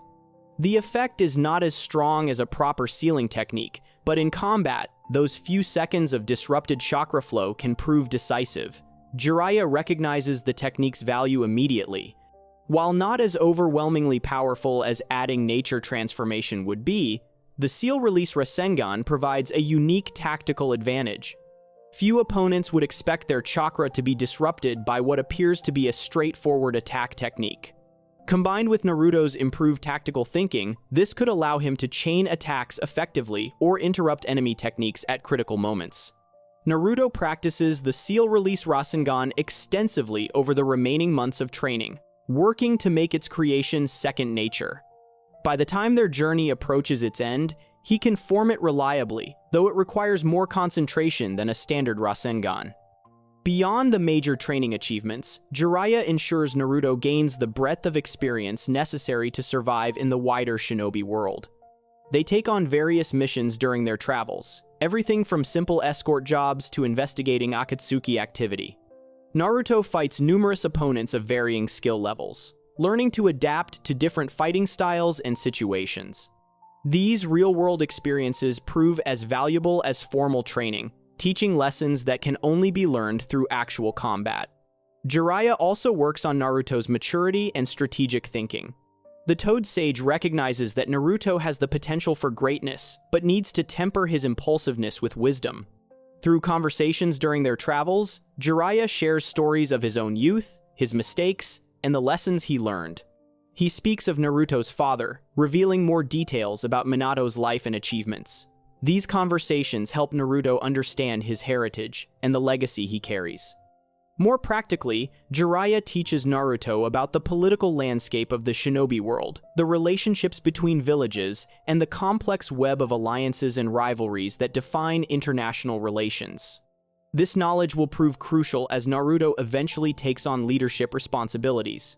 Perhaps most importantly, Jiraiya helps Naruto maintain hope regarding Sasuke. During their darkest moments, when Naruto despairs of ever bringing his friend home, Jiraiya reminds him that people can change, that redemption remains possible even for those who walk dark paths. Jiraiya speaks from experience, having failed to save his own student Orochimaru from darkness. He does not want Naruto to repeat that same failure. At the same time, Jiraiya prepares Naruto for the possibility that Sasuke may be too far gone, that some people choose darkness willingly and cannot be saved. This proves to be a delicate balance, maintaining hope while accepting reality. 2.5 years pass in this manner, training, traveling, fighting, learning. Naruto grows not just in power but in wisdom and maturity. The hyperactive 12-year-old who left Konoha evolves into a capable 15-year-old warrior who has seen much of the world and faced numerous challenges. He has not achieved perfection or mastered everything there is to know. He still has far to grow, many techniques yet to learn, and countless battles ahead. But he has transformed from a promising genin with potential into a formidable shinobi capable of standing toe-to-toe with Chunin and many jonin. The time comes for them to return to Konoha. Jiraiya receives intelligence that Akatsuki will soon make their move to capture the tailed beasts, starting with Gaara of the Sand. He needs to report this information to Tsunade and ensure that Konoha prepares for the coming conflict. More personally, Jiraiya knows that Naruto needs to see his home again, to reconnect with his friends and the village that gave him purpose. On a warm summer morning, Naruto and Jiraiya approach the gates of Konoha for the first time in nearly 3 years. The village appears larger than Naruto remembers, or perhaps he simply sees it with more mature eyes.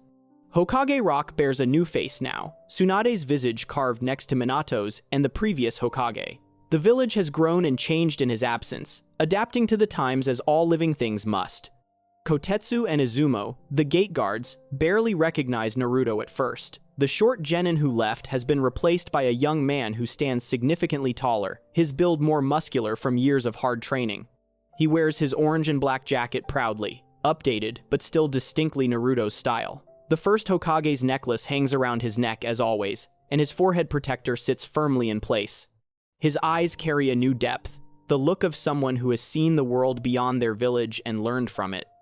Naruto walks through Konoha's streets with Jiraiya at his side, taking in the familiar sights. Ichiraku Ramen still stands in its usual spot, and Naruto immediately wants to stop there, but Jiraiya insists they report to Tsunade first. The Hokage Tower looms ahead, and Naruto feels a mixture of excitement and nervousness. He has grown stronger, learned much, but has it been enough? Can he keep his promise to Sakura now? Will he be ready when Akatsuki comes? Tsunade receives them in her office, looking up from paperwork that seems to have multiplied exponentially since they left. She examines Naruto critically, her medical expert eyes assessing his physical condition and chakra development. A slight smile crosses her face. The boy who left has returned as a young man, and the chakra signatures she senses suggest significant growth. Jiraiya reports on their intelligence gathering, warning Tsunade about Akatsuki's imminent moves. Tsunade listens carefully, already formulating defensive strategies and alliance proposals. When the official business concludes, she addresses Naruto directly. She tells him that his friends have grown stronger as well during his absence.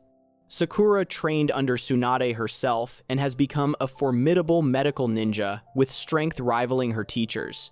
Shikamaru has taken on more responsibilities as a Chunin and strategic advisor. Everyone has evolved in their own way, preparing for the conflicts they all sense approaching. Tsunade warns Naruto that Sasuke likely has grown as well under Orochimaru's tutelage, and that bringing him back will prove even more difficult than before. But she also sees the determination in Naruto's eyes, the maturity gained from 3 years of training, and she believes he has a better chance now than he did before. Naruto leaves the Hokage Tower and walks to the Memorial Stone, the monument honoring fallen shinobi.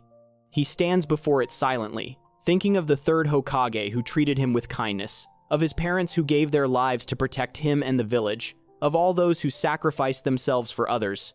He makes a silent promise to honor their memories by protecting the village they loved and by bringing Sasuke back to walk in the light once more. As he stands there, Sakura appears beside him.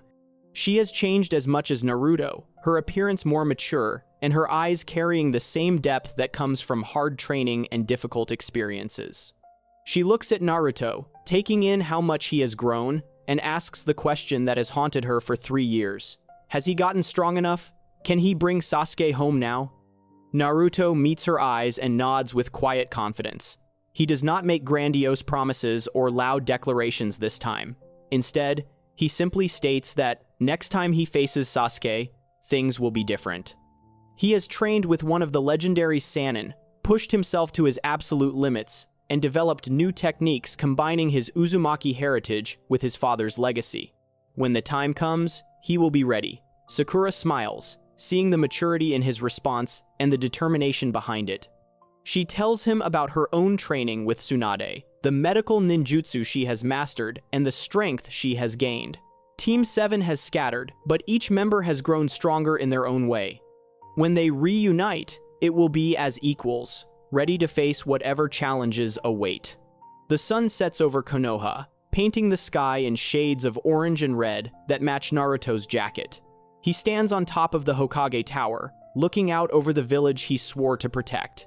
3 years ago, he left as a failure, unable to save his friend or keep his promise. He returns now as someone different, someone stronger. The road ahead will not be easy. Akatsuki approaches with plans to capture him and extract the 9 tails. Sasuke continues walking a dark path with Orochimaru, growing stronger with every day. Conflicts loom on the horizon that will test every skill Naruto has learned and every bond he has formed.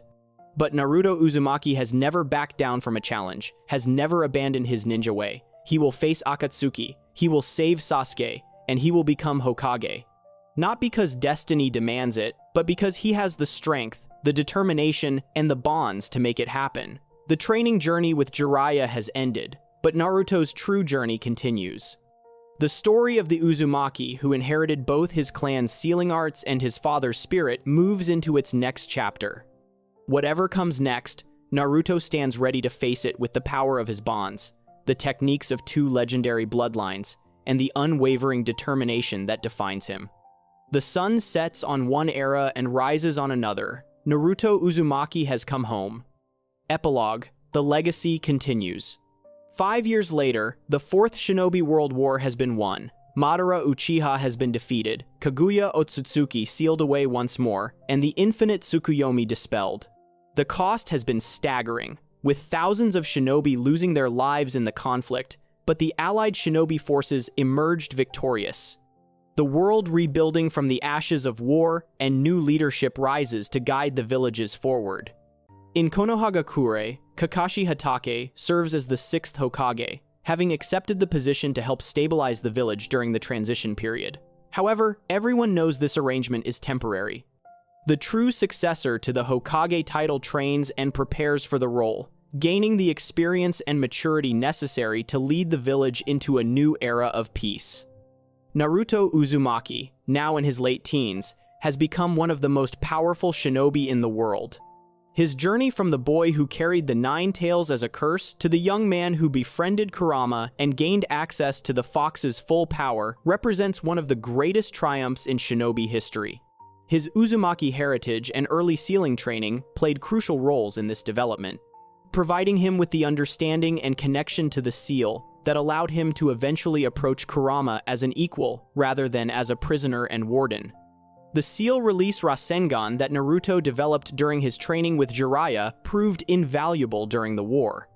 The technique evolved over the years, with Naruto eventually incorporating nature transformation as his father intended, creating the wind release, Rasen Shuriken. But he never abandoned the sealing variant, instead developing both approaches. The combination of his father's shape manipulation genius and his mother's Uzumaki bloodline created techniques unique to Naruto alone, impossible for anyone else to replicate. More importantly, his relationship with Kurama changed the fundamental dynamic of Jinchuriki and Tailed Beast relationships across the shinobi world. Naruto's understanding of the seal, his Uzumaki heritage, and his willingness to see Kurama as a person rather than a weapon allowed them to form a true partnership. This partnership inspired other Jinchuriki to pursue similar bonds with their tailed beasts, changing the nature of tailed beast power from cursed existence to mutual cooperation. Sasuke Uchiha walks free in Konoha today, having been pardoned for his crimes due to his crucial role in ending the war and Naruto's advocacy on his behalf. The bond between Naruto and Sasuke, tested through countless battles and conflicts, ultimately held strong. Naruto kept his promise to Sakura, bringing Sasuke back not through force alone, but through understanding and an unwavering refusal to give up on his friend. Team 7 stands together once more, scarred by their experiences but stronger for having overcome them. The 3 former genin, now among the most powerful shinobi alive, represent hope for the future and proof that bonds between people can overcome any darkness.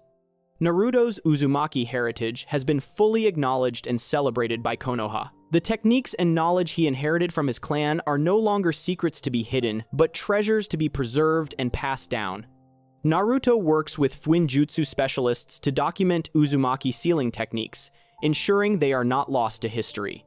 He trains the next generation in basic sealing arts, spreading the knowledge that was nearly destroyed when Uzushiogakure fell. In doing so, he honors both his mother's memory and the legacy of the Uzumaki clan.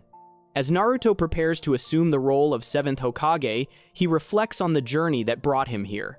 From the lonely child ostracized by the village to the hero who saved the world, the path has been long and often painful. But every step, every failure, every victory shaped him into the person he has become. The early training in Uzumaki sealing arts provided a foundation that influenced everything that followed. It gave him discipline, understanding of chakra manipulation, and a connection to his heritage that sustained him through the darkest times. The techniques he developed, combining sealing principles with his father's Rasengan, became some of his most powerful abilities. Most importantly, that early seal training gave him the tools to eventually befriend Kurama, transforming a curse into humanity's greatest ally during the war. Naruto stands atop Hokage Rock as the sun rises over Konoha, the same place he stood 3 years ago upon returning from his training journey with Jiraiya. Back then, he stood alone, looking forward to unknown challenges. Today, his friends stand beside him. Sakura, now one of the greatest medical ninja in the world. Sasuke, who returned from darkness to fight for the light. Kakashi, his former teacher and current Hokage. Shikamaru, his friend and advisor. All the people who believed in him, who helped him grow, who never gave up on the loudmouthed kid who dreamed of becoming Hokage. The dream has nearly come true. Soon, Naruto will assume the title of 7th Hokage, following in his father's footsteps and fulfilling the destiny his mother dreamed of for him. He will lead Konoha into an era of peace, guided by the bonds he has formed and the lessons he has learned. His children will grow up in a world where the Nine-Tails is not a monster to be feared, but a friend who helped save humanity. The Uzumaki clan's legacy will live on through his lineage and through the techniques he has preserved and developed. The story of Naruto Uzumaki, the boy trained in the Uzumaki clan's sealing arts from a young age, concludes not with an ending, but with a new beginning. The techniques, the knowledge, and the bonds he has forged will shape the shinobi world for generations to come. From the lonely child practicing seals in an empty apartment to the Hokage who brings an era of peace, Naruto has walked a path that honored both his father's genius and his mother's heritage. He stands as proof that dedication, determination, and the bonds between people can overcome any obstacle and achieve any dream. The sun rises over Konoha, illuminating a village at peace. Naruto Uzumaki smiles, ready to embrace the future as the 7th Hokage, carrying forward the legacy of the Uzumaki clan and the will of fire that has guided Konoha since its founding. The journey that began with a child learning seals has led to a hero who changed the world.